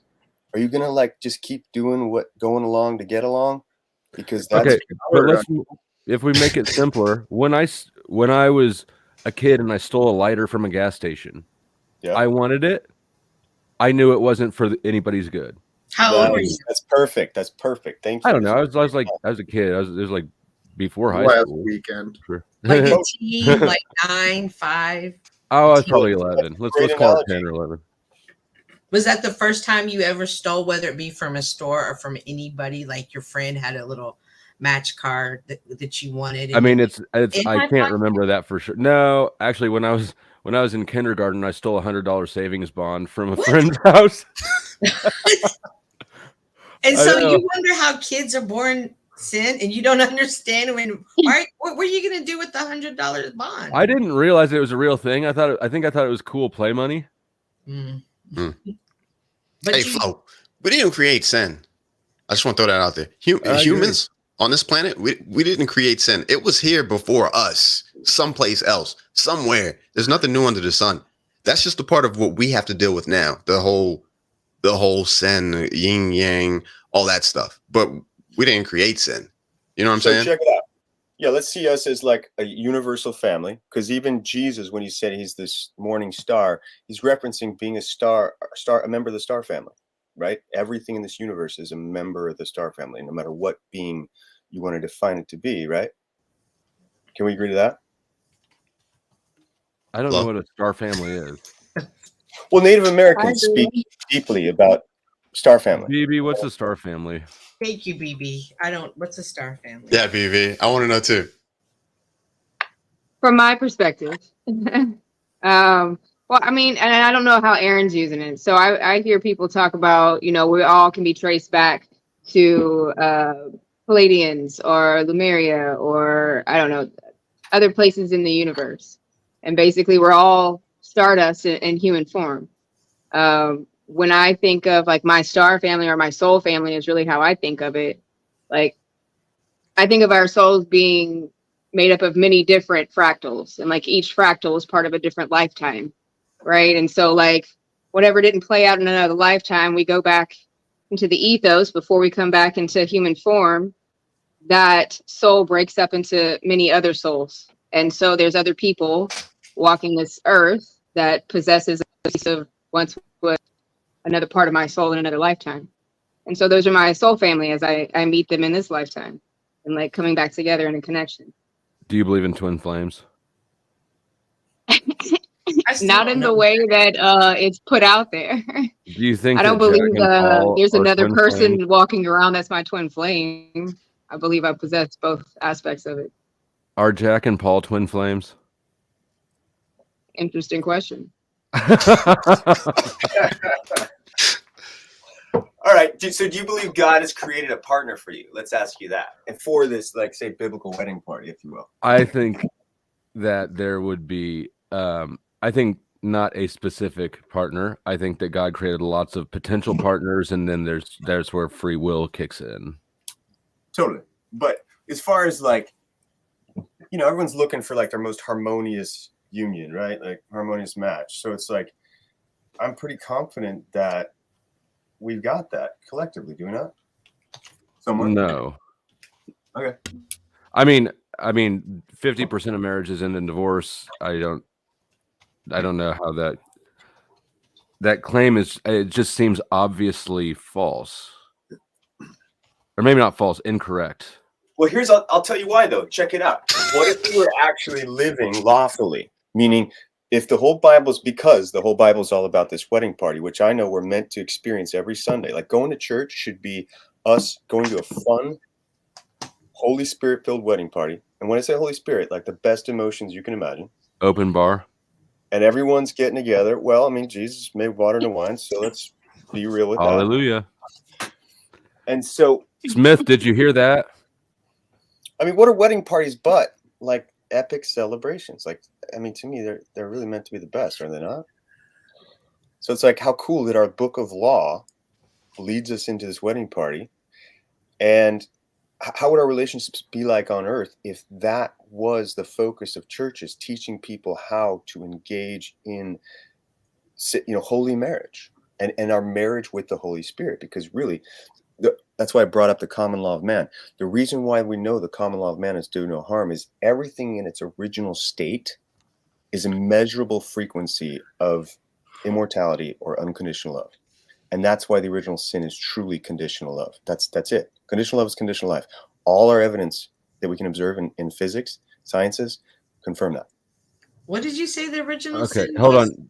Jack looked like before he came off, Jack looked like he was about to say something. And I've just, for people on panel, I put backstage a link to join. Aaron, I'm specifically sending this at you if you still want, if you're gonna be around tonight. Yeah, dude, what time? I've got it set for like 9:15, but I figure I'll move it up as needed or back as needed. You say a lot of things in one sentence, and each one of them is worth chasing down on its own, and I don't want to like just completely take over Jack's stream trying to like whack-a-mole with all of the tangents that I see. All right, so what did you say the original sin was though, Aaron, before you get off? Well, just going back to what I said regarding the vortex, the pure positive energy of what the universe is made out of. It's literally an immortal energy. We know this energy field that everything's made out of never dies, and it's harmless. It's pure loving. It's pure life-giving. And so the original sin is to be the inversion of that. Call it Antichrist, call it conditional love, whatever. You're either the anti or the Christ. Every decision we make is either life-giving and loving or not. I mean, there's neutrality. There's neutrality, of course, which is important to honor. But there's, and this is what's so cool, you guys. The reason why the names of God is like all these El names, like Elohim, El Shaddai, El Magwe. In Latin, the word "the" is El, right? Because the existing, or the Elohim, Yahweh is known as the existing, and it's because everything is God until we know it as not God. And that's why this original sin is so real. Is that anything we know is not God becomes that because we're gods of word and story. What is a word but a story? Look at its definition. It's telling you its story. So I stepped away for a moment. I understood, Flo. You've got it set up so you and Aaron can continue. I don't know. Yeah, if you want, I do have a stream set up. What time you said? And what time zone? I mean, I have it set up for I'm in the central zone, so I've got it set up for 9:15. That's like 2 hours and change from now. Okay. But that I can move that time slot around. I just had to plug one in. 2 hours and change is great for me, brother. Thank you. All right. But Jack, what? Yeah, I'd appreciate the. All due respect to you, Aaron. I'd rather you guys continue that conversation elsewhere. I've heard Aaron's stuff quite a bit. All right. Peace out, y'all. So respect. Thank you. Yeah, and grab that StreamYard link backstage. I've also got the YouTube link is public on my channel, Flow State, not Giant Chad. Giant Chad. Tiny Chud pissed me off earlier. I'm gonna drop your link in the chat. So in case anybody's not following you. And I want to say hello to Lady Snoop TV. Hey, Chicasita. Imagine seeing you over here. Welcome and blessings. Yeah. So should I wear my Pope hat the whole time or Yes. just part of the time? Yes. Yeah, Yes. definitely. Definitely. Wear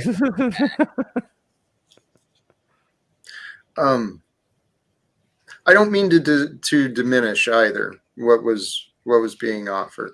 Okay, there's frankly, I think a lot of value to be received from what he's sharing.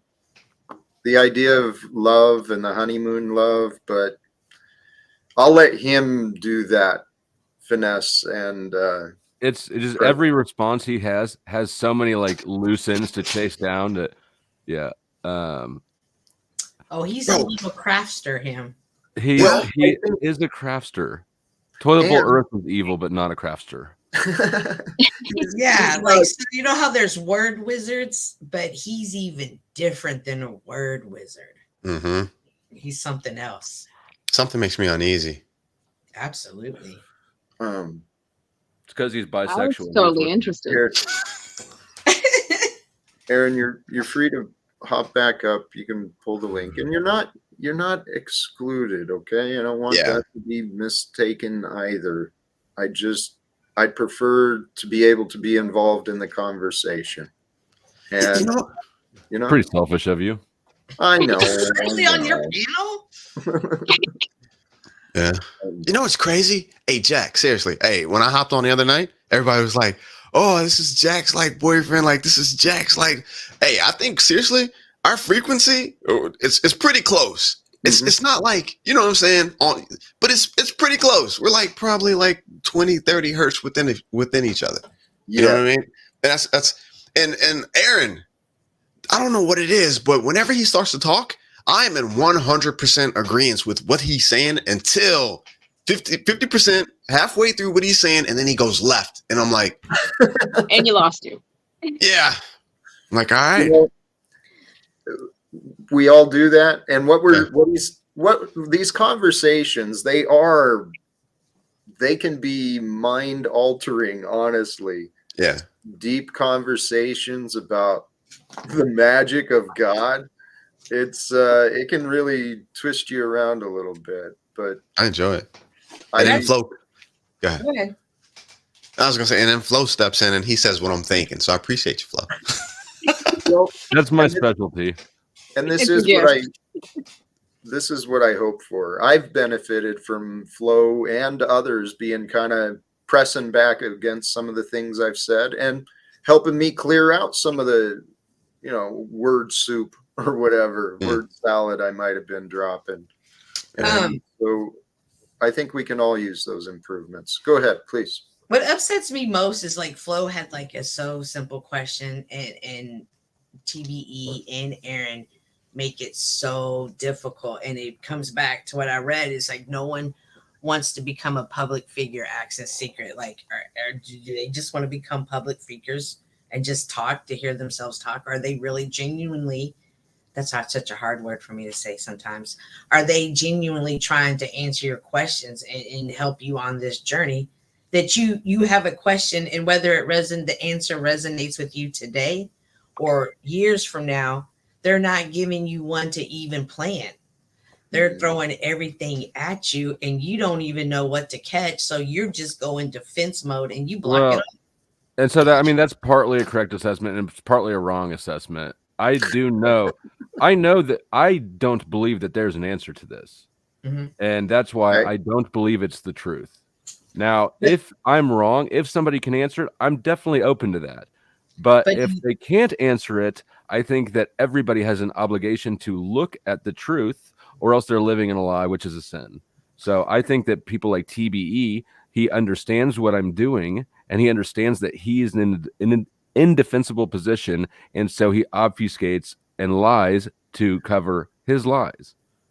so you not believing this part, does it stop you? Is this what hinders you from going forward in the No, I faith? mean this isn't the only hiccup. I have a lot of things with it. That said, I'm not anti-Christian. I just don't. I think it's an institution, and it's not God. It's this group of dudes. It's very worldly, actually. It is. That's what I think. Now, I respect what everybody else thinks, and the whole reason that we even got into this in the first place is because they run around weaponizing their beliefs. Okay, if you're going to hold me up to your standards or your belief system, let's inspect the belief system. No, we don't want to do that. Here was something though with the question you asked, and it is a complicated question, or it was complicated answers. This I actually really did resonate with what Aaron offered. Sin is conditioned love, placing conditions on love. And that could be, I think that's pretty concise and could be true. It's in line with what I was going to offer. And Nice. what I was going to offer is a little complicated too. But The fact that sin is not to be love, aka be conditional in our love, like that's not, like, what sin is that? Like, that's not the ultimate sin. That's not the sin that's like, oh, you didn't love that bread somebody made, you're gonna go to hell now. Like, so I don't understand. Like, it's too broad. This is well, even like shame or like guilt or any like that can be considered a sin because that's not of unconditional love. Right. That's how I interpret it. So like I like I'm trying to say I understand what Aaron's saying. I don't know if I can even be the correct translator for it though. Actually, Cynthia, I think you described it. I mean, what Aaron is offering, that it seems unbelievable, but think it through. I mean, many times our judgment, our conditions, we're flawed in our judgment. Only God's judgment is true. But when we put up Angeline's. Oops. This one? When you say it's also, yeah, you don't love me. No, like that's, I don't know how to say it, but it's not. Yeah. He's not. Yeah. Okay. We're talking about different levels of love. Yeah. And he's in the feel good, happy love. And I'm saying you can use that word and get the feel good people and bring them to a space and do bad things to them. And absolutely. You have to be more, that's too broad. That's too broad. I appreciate that perspective because I wasn't getting it till just now. Mm-hmm. And I'm not saying like I'm not a hateful person. I'm just saying when you're talking about this and you're trying this subject matter, you have to, like, if somebody's speaking to you on this subject matter and your spidey senses are telling you something's not off, pay attention to your spidey senses. Your words sometimes, don't be tricked by the words. I don't think you can have free will without sin. Absolutely, yeah, absolutely, you're right. Because But the sin's existence fun, of the you know? paradigm, the existence of the dichotomy of good and evil, of sin existing, these things either pre-existed God, which means he didn't create everything, or he created the paradigm. I look at it as to where it's we're in this specific time period. We're in this space, and this is our learning experience. This is our college. True love would be giving us the ability to actually show that we can come around after. Bro, if there was no sin, then everything would just be perfect. That would be so boring. Exactly. I'm not even gonna lie to you. It would. Are you You kidding wouldn't me? need an enlightenment You know or how much- awakening. You already would be. You know We how much wouldn't even have this. We wouldn't have this. We wouldn't be sitting here trying to figure out why do we have it. It wouldn't even exist. It would be perfect, and so much of our lives would just be streamlined. There are probably civilizations on other planets and other dimensions that don't have sin, and it's always perfect. But because we chose to go this route, we're like the Bad News Bears team. We're like the outcast. We're gonna put in the work to get to where we need to be. We're gonna do what needs to be done to get closer, to be And more you of an only example. you only value things that you put in work for, right? Yes. Like, you can't give something away for free and have it valued. Although once you have something that you've taken for granted, taken away, even if it's free, once you get it back, it becomes valued. Here's Never here's what I want to offer this. Whatever God is or is not, well, whatever we decide God or is not to us, it makes a difference. It really does. What is most important, though, whatever religion or anything, what is important is now. Now is where we live. And what we know now, it's sufficient for now. But for the future, we want to figure out what we want to learn. Yes. And what I've been learning, the idea of we're born into sin,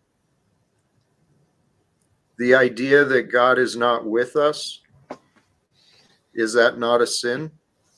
And yet that's kind of how we come into the world, with the belief that we're absent from God.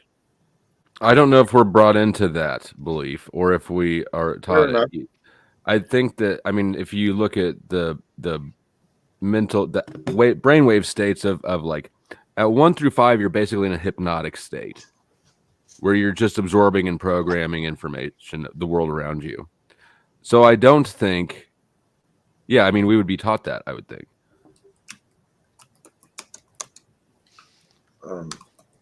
You're scowling like you read a comment or something. No, in the Toilet shit. the Shitbowl creep, you're welcome to come to my stream later too. Yeah. Here, you know what, Aaron? I don't mean to be rude. Here, work out the details. Please work out the details. I don't mean to make it more Of difficult. the topic or of logistics? Logistics. He was looking for the link. Okay. Yeah. Here, I'll just, you know where the private chat is, right? I'll put the invite there, and I actually have to go in a second. My daughter wants to go to Dollar General, and she gets what she wants. So, Yay, girl power! But Hey, yeah, and then I dropped your link for everybody. Make sure you go and catch Flow State if y'all want to see the rest of this conversation. So I'm going to put this in the private chat again. Let's see. There it is. It's there back there 3 times. Okay. Yeah. So snag that link, hold on to it, and yeah, we'll do that. Anybody's welcome to join, and I will end up opening the panel up, but I want to let it get off to a start. So, sure. Respect. Thank you, Flo. Yep. And even shitbull Earth can come, and I will treat him better than he would ever treat me, because I'm more Christian than he is. You know what? Here's something I can offer pretty confidently for most people. If you get insulted by me, check out Flo's panel. He'll probably treat you better. He seems to be more kind and patient than me. I don't know about that. I don't. Yeah. I don't think I get offended as easily. No. Though. All right, that's true. That is And true. he I'm lets working us- on that. He lets us spurg more on each other. He does. Yeah, he does.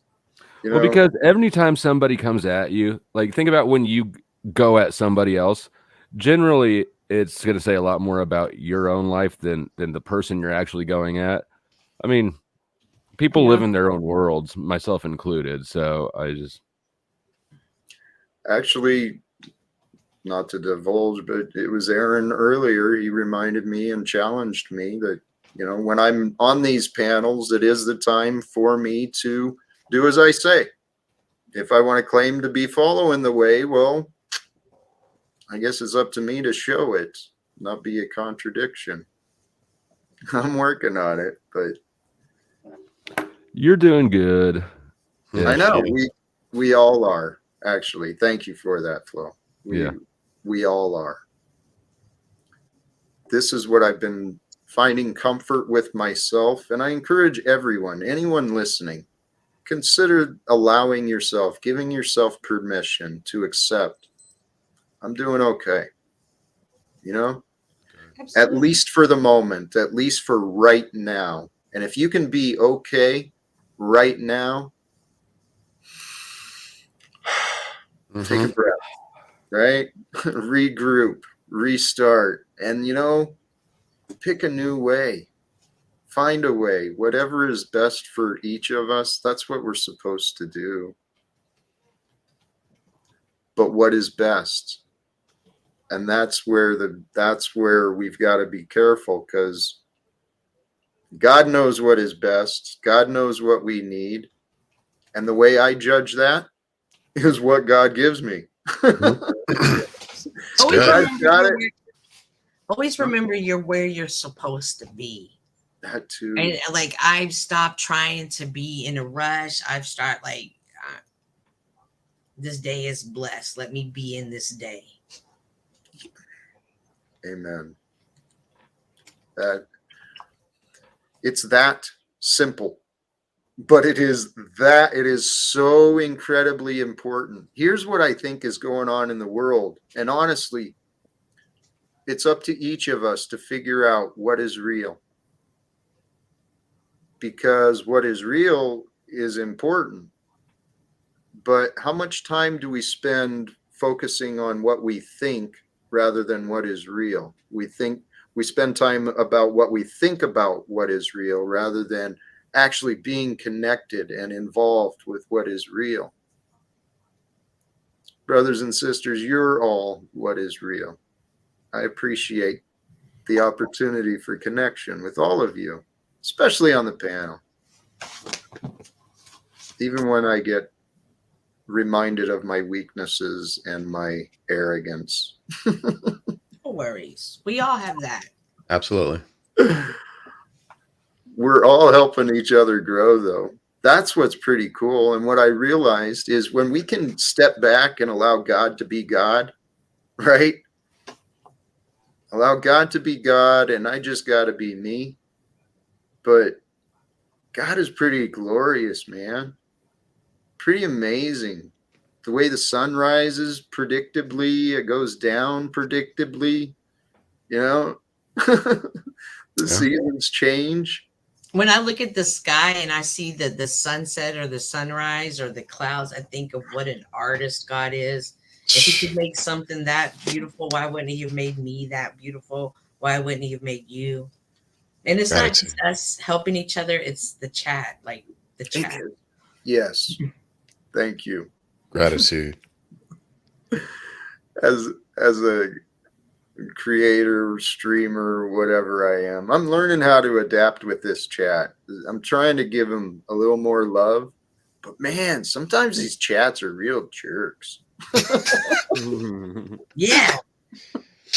I like timing them out for 10 seconds. 10 seconds. Just repeatedly doing it. Let them make it, hit them again. I gotta play around more with it On the phone. On the phone, it lets you do 10, 3, Is that 5. where it is? Yeah, 10 minutes, 30 minutes, or 24 hours. That- When they really That's- make me bad, I'll just see them tomorrow. that's really funny. You're kind of a bitch. Then I always say we can dance all night. Too funny. That's great shit. Hey, what day? This is Saturday evening. Mm-hmm.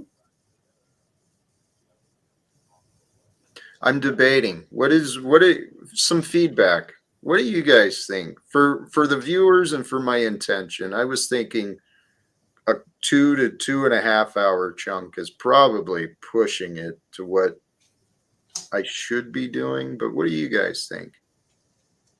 I don't ever burden myself with what I should be doing. I just do it and then figure it out in the moment. That What felt do you- heavy when you said it, Jack. Yeah, do you have other things you want to do tonight, or you want to take a rest, or what are you feeling in this moment? What do you think, Jack? I'm enjoying this. This is my dilemma. I'm enjoying this. You should keep going because I'm not ready to go live yet. You're not All going live until 9. Right. No, I Dollar just General. threw that out there. I can go early if I need to, but I am about to get out of here and take my daughter to the store. But that time is variable. Alrighty. But Right. anyways, thanks for having me up. Good talk, guys. Bye. See I ya. expect to see all you there. Absolutely. Respect. Much love. Thank you, Flo. Good stuff. Well, if he's going to go run it, I guess, here, let me toss it back to you guys, though, for the topic. Communicating love. That's a broad topic, right? But it's one that we all stumble at, and we all do in good ways as well. So, with the topic communicating love, what thoughts come up for you guys? Communicating love. What is it? Oh, yes. One of the things I've learned is a lot of people stop and have conversations with me. Like I had 2 random conversations with people today, and before I was always like, I'm in a hurry. Let's get to it. You know what I mean? Let's go. And so I would always, I would never really make eye contact with them. I always was making them know I'm busy. And I always tried to get away from it. But one day, this lady, she's like, really wanted to talk to me about her joy of the Lord. And I just kept going. And it really resonated with me. So now when people stop and talk to me, I make sure to stop and be in the moment. And sometimes like, what are we talking about right now? Like we talked about cars today. But to me, if somebody reached out to speak to me, not that they love me or anything, they just wanted that moment to connect, and just giving that to me is a loving thing, because you don't ever know what these conversations mean to people. Yeah. Still am on people. So please don't stop me. I love where you took that. Taking the time, that simple thing, it can really transform the way we feel. And I think it can transform our relationships too. But that awareness, Cynthia, I love that you saw that. Mm-hmm. You had a pattern of being rushed. I think that is the best gift we can give each other. Is time. The awareness. It is our currency. I mean, some people don't have anybody to talk to. Maybe they thought I was a friendly face, mm-hmm. and I can give them time. I've got, not that I have plenty of it, but you know what I mean? It's not, I don't have to check my bank account to give it. I just, I need to give it though. But, and that was coming to being aware. Yeah. I love that. I think I'm there too. Seriously. So what I do for a living, home health physical therapy, right? So I work with a lot of elderly and a lot of people that are, on the cusp of probably going on to the next stage, that type of thing. And my specialty is, let me just say this. So in this walk of life right now, I think I found my place. I think I found out what I'm supposed to be doing. I think I almost have it simplistically figured out. I am a passenger. I'm an observer. I don't think that I'm a person that's supposed to make a major mark on society, the greats.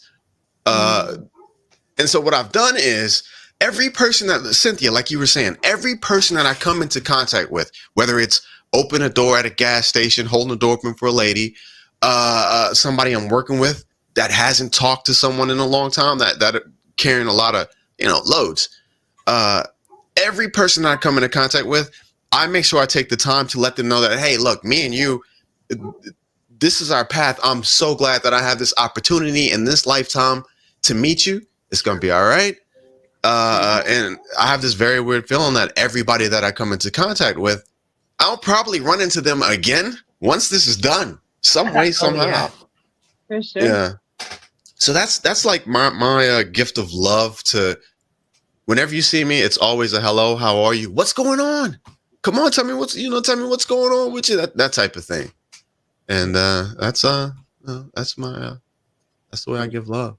Yeah. It's beautiful. I see that. And it's genuine with you too. I see Appreciate it. that. That is beautiful, and that is what our love, what our world, that's what we're here for. Yes.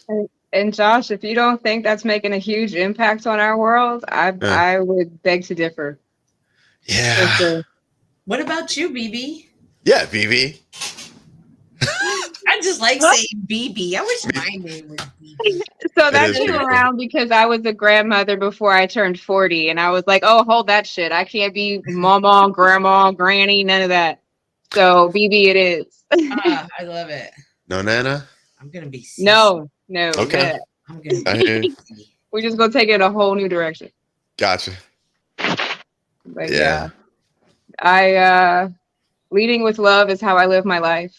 And making that conscious choice a few years back has shown me how just because we say that that's what we're going to do doesn't automatically mean like a switch, that everything is led by love. It takes conscious connection in every now moment. And then it also takes realizing that it starts with the love of yourself, because you really can't truly meet anyone else in another place until you can meet yourself there, And the more I had to start by loving others first before I turned that love inwards, honestly.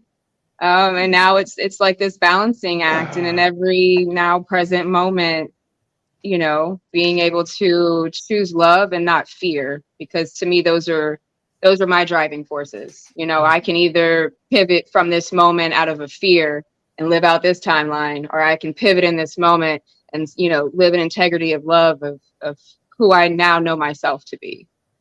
And it's not easy. And I'm raising 4 children. My 2 oldest ones are in their 20s. And so they definitely got a version of me that lived my life in fear. And they're having kids now. So, I'm just witnessing all the cycles and showing them how we still can choose to live in love. Even though I didn't choose it way back then, we can choose it now. Mm-hmm. I like that. So, Good story, BB. Amen. Chuck Hey, joining with the fireplace as well today. Oh yeah, fireplace gang. Oh yeah, it's Josh, I gotta give me on. one. What's up, Chuck? Hey, something Josh was talking about reminded me when my grandmother. Oh, it's a good thing. All right. When my grandmother was in the nursing home, and I used to go to see her, and without fail, groups would form to try to cut you off from the door. Mm. They wanted somebody to converse with. And many times I ended up spending extra hours, not out of empathy, but out of just love, because I didn't know if they had family members or someone else to converse with. So I would sit there and let them talk all day if they wanted to. Yeah. Listen to them and just try to relate to them and maybe get a smile on each other's face. To me, that's what love is. Yes. Yeah. They always tell me action. freaky stories. Like they're freaky stories when they were younger. Who does? And I'm always like, why are you telling me this? Yeah, they're wild sometimes.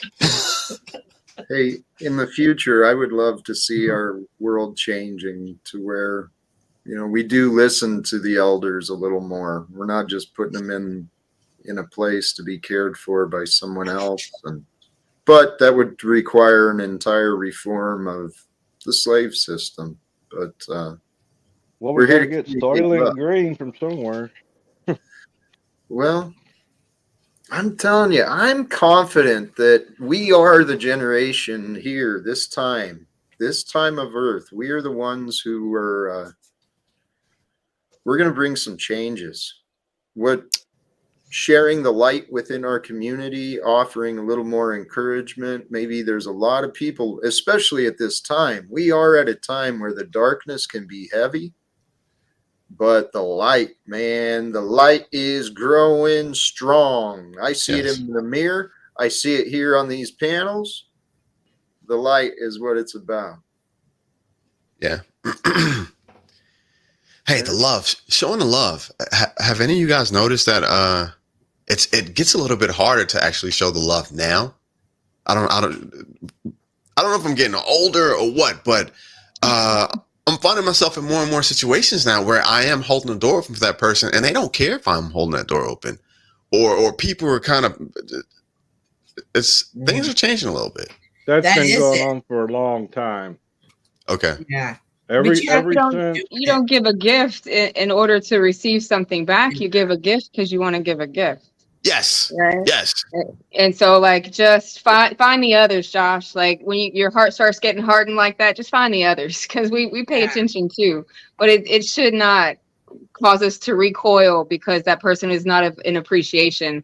Because chances are the next person will be. You know. Gotcha. I mean, And I you don't know don't. who's watching, and you You don't don't know know. what impression it makes of you upon them. Like it's Right. gonna hit you different. So Yeah, no, it's my makeup, so I have to continue. But it's just like when you do it so much, you start to notice when people are less responsive, and Mhm. whatever's going on now, be it the AI, be it the whatever is going on in society, people are less responsive to the love, to the kindness.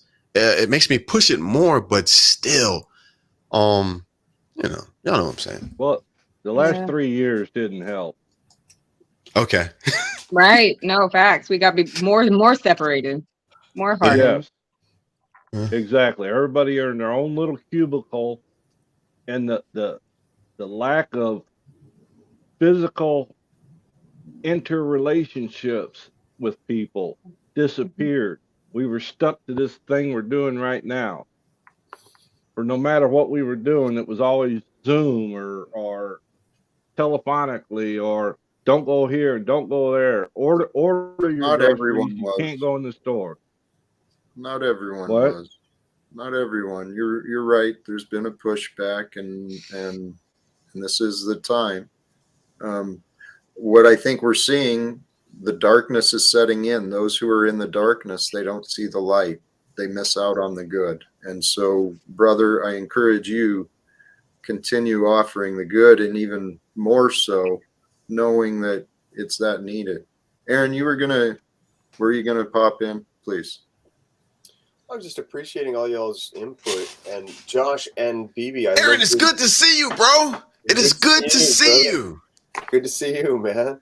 Yes. I appreciate your heart and you serving our elders. That is such an important role to play. Appreciate And just this point you just made, I feel is so important because BB, you said, even though it's not reciprocated, we're doing it for, say, the Most High, God, or whatever you want to see as that highest potential. And that's true. And yet we all know, don't we, that just like with electricity, it is in the reciprocation that the unlimited abilities of ourselves and each other are accessed. And Jack and I were having a great conversation about this on the call today. It was a private call where we were just talking about how building each other up, which is what was going on, has been going on here, is like people talking about the good in each other. And like that to me is what is the law. Because look at the sun, it builds us up. It literally gives us life. And that's what Jesus meant when he said he's the morning star. He's unconditional love. And that's what we're meant to be to each other. So I just wanted to add that. Yeah. Thank you. Thank you all. I love hearing your perspective. I'm finding it's easier to be more loving when I stay in the present, right? Yes. And that means like Aaron and I got frustrated with Aaron earlier on the stream and before, but those are in the past. And if I can remind myself that that is no more, that we are here and now, then the future is where it's at. How about this thought? We live in duality, right? And it's true in so many ways. Flip a coin and it's going to be light or dark. We'll be right or we'll be wrong. We can focus on what was or what might be. And I think we focus on what was because there's evidence, right? We can look back consciously and we can see it. We can remember and verify it with other people. That happened. Well, the future hasn't happened yet. But that's where life is at. The future is where we can focus on growing from ourselves today. And with love, man, I have faith. I have so much faith. God will lead us. I'm actually at a point, I don't know, I haven't mentioned this to anyone. I'm deliberating my own purpose and path for the future because I talked about it earlier. Try as I might, I've still got blindness, right? I don't know what God wants me to do. I'm just doing the best I can each day. So one of the things I heard from John St. Julian, guy I talk about often, the benefits of fasting and prayer. So I'm wondering if maybe it's time for me to fast from YouTube, from the world, just completely take a fast from everything for a while.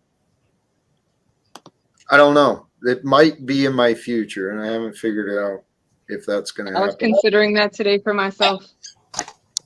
Josh, I knew you. Oh yeah. Oh yeah. Where do you know me from?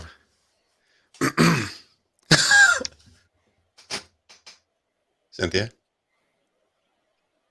She's just gonna do that and pop out. No, I'm sorry. I did it on mistake. Yeah, from Duke. Remember, I used to work with Duke. I used to be his assistant. And then I was at the boxing match. Wait, hold on. What? Yeah. Are you on the same channel? No, I don't. Are Duke. you not Josh? Josh World, right? No. Okay, my bad. Sorry. Just Josh. I was gonna say, what? Really? Yeah. Jack, I recommend it though, brother. What you were just saying, the fasting is really powerful. It's so purifying because, see, our connection to God's source is incredibly enhanced and increased when we purge the load of toxins that sadly our food is filled with them. And I mean, even stuff falling from the sky is getting your organic produce, right? So the body's under a constant burden of dealing with disharmonies to love and to source. And so when we go into a fast, I'm sure you know, it's one of the most healing things we can do. And it heightens our connection to source miraculously. And that's why the Bible is all about it. Hey, Aaron, can I ask you a question? Yeah. This is one of my more controversial ideas, right? When I tell people, on my channel and do lives, they're like, what? Seriously, physically, I'm more of a spiritual person. How high do you believe the source, God, Jesus, Allah? How high do you believe He holds our physical life and death in this grand scheme of things that we're in right now? Okay, I'll be really honest. Who I see that to be, like Abba Father, the God of, or the Father of Jesus, is to be the great central sun. It's this masculine source of projected light. Okay. And I say masculine because that projection is the masculine. Gotcha. Yes. And the dark void we see in the night sky that Genesis 1:2 talks about, that's the feminine. And so I'm saying this to say your question was again. I'm sorry. Okay, so what I'm wondering is, okay, when we die, when we exit this, when we exit this reality that we're in right now, do you think the Creator weeps? Yes, absolutely. Because like, just really, imagine, yeah, bro. Think about it.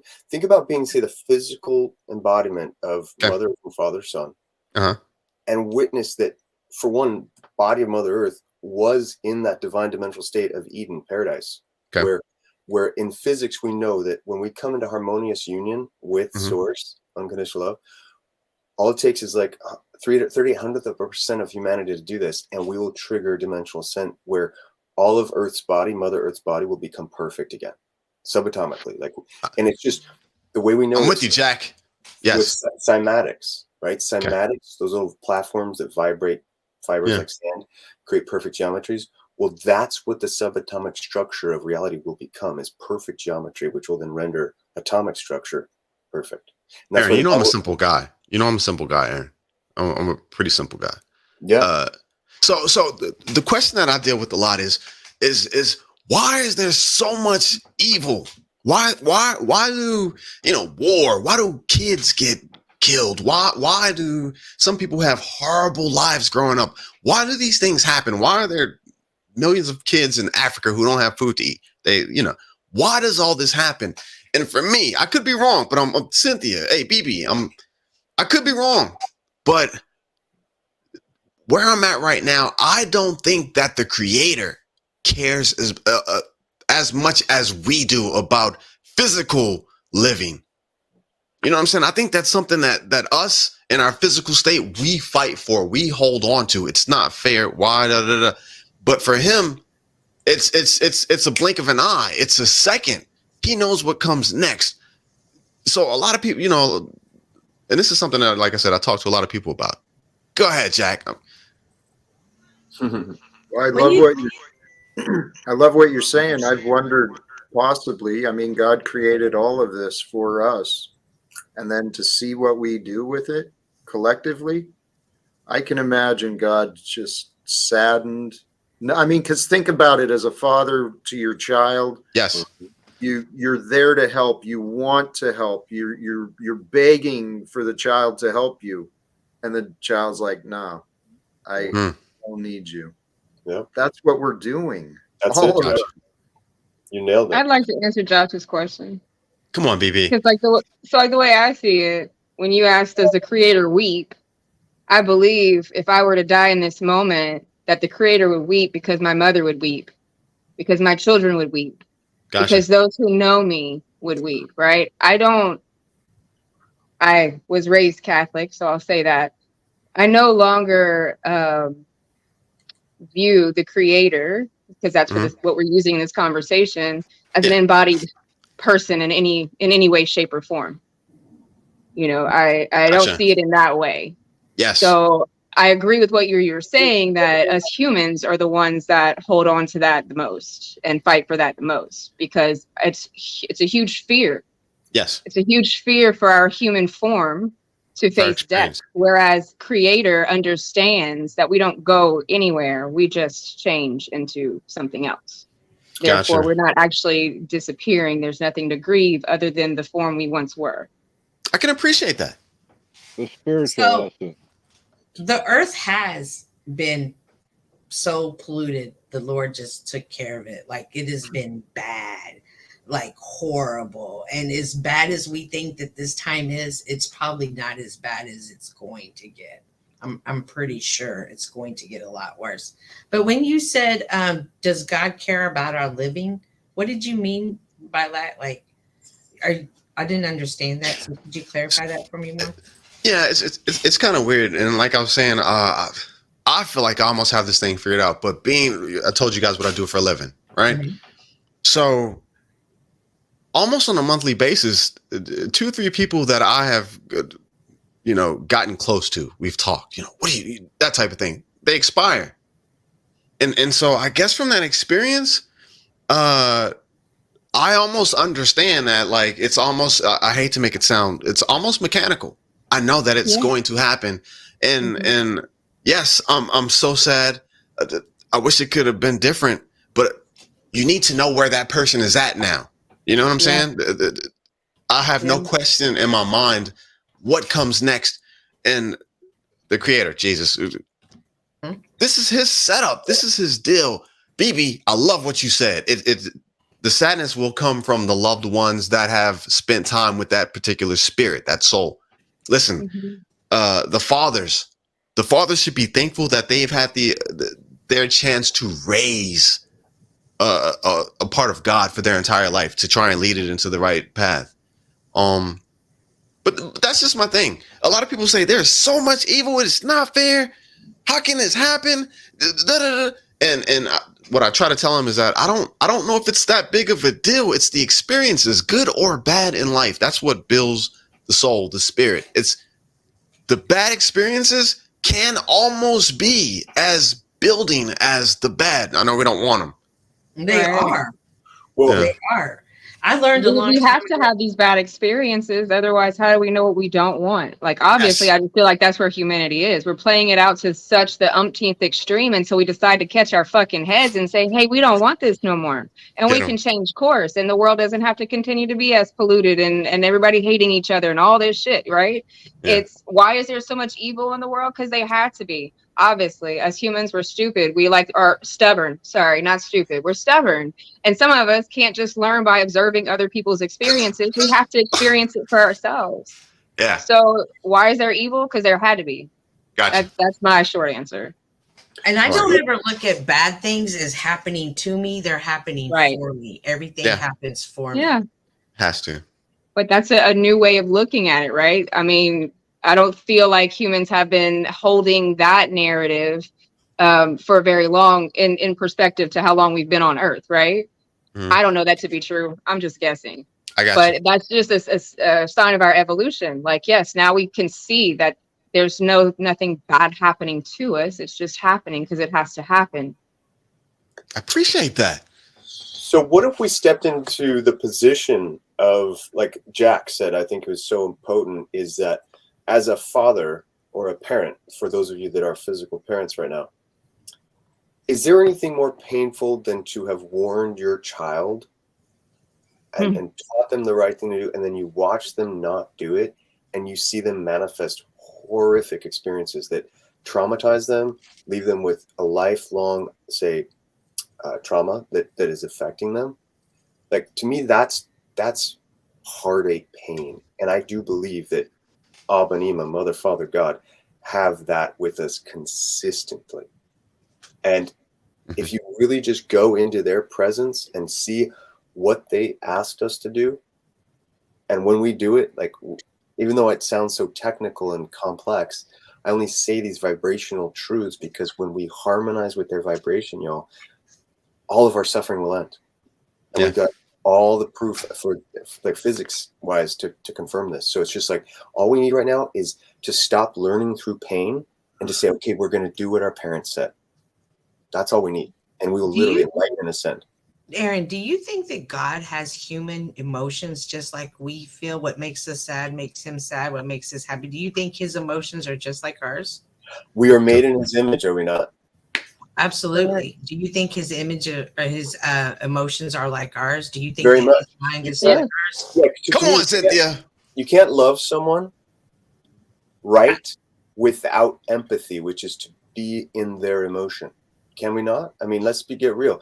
When you do not feel the most love when someone is really feeling your heart and say, I like to say, instead of under or inner, omni standing you, like fully embracing your being, like that to me is the ultimate love.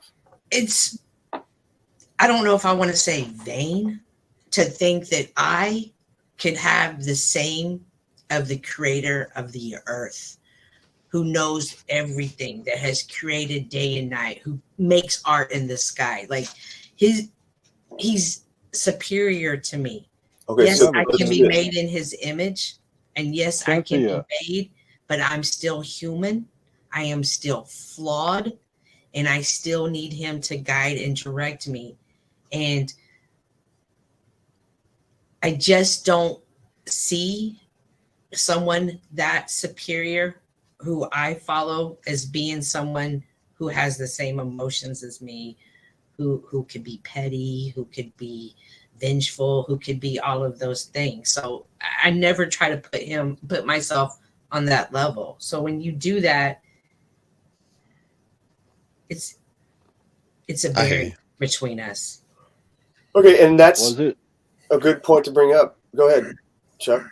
I was gonna say, was it not in Genesis? I think it was Genesis when he got Which so one? angry that he created the flood because he was so angry at mankind, and then after he did it, the remorse that he felt for And doing he'll that. never destroy it by water again, but he will destroy it again. It will be destroyed. Fire. Tell you what, I appreciate everyone. The conversations are kind of going off into Flow time. Yeah, a little bit. Yeah, save it for flow. Yeah. I'm feeling this is a good time to wrap up. So if I may ask some parting words, final thoughts, anything you want to offer? Well, I enjoyed the panel today. Nice meeting you, Chuck. I mean, Josh. Sorry, I had you wrong earlier. Same here. I'm always enjoy seeing BB, Chuck, and Jack. Aaron, good to see you again. I know we don't always agree, and we probably aren't going to agree in the next panel, but I always enjoy. Be surprised. Might be surprised. Sorry to interrupt. I'm sure I'm not, but always good to see you again. I You suppose. too, Cynthia. Thank you. Bye. Respect. Thank Bye, you, Cynthia. sister. Hey, I'm I'll gonna go sub up now. to everybody. Sub Oh, up to go ahead. everybody. Appreciate the conversation. Great combo. This is what's needed. BB, I appreciate you. Aaron, same here. Chuck, good meeting you, brother. Jack, man, I'm out. Thank you, Jack. Mad Y'all be respect. safe. Thank you Jack. for trying, Josh. God bless. Later. I'll go next. With the Creator, anything is possible. Keep Him in your heart, in your mind, and you shall achieve. With that, I'll say good night. Night, Good Jack. night, Chuck. Thank you, brother. I'll go Night, if you- Jack. Good night, Aaron. It was nice Hey, meeting you. Thank you. Respect. Appreciate your input. Next time. Thank you, sister. Peace out. Aaron? Oh yeah, you want know my deal, brother. If we want heaven, we be heavenly. We just respond heavenly. That's all I really seek to inspire with my conversation. And I thank you for facilitating it, brother.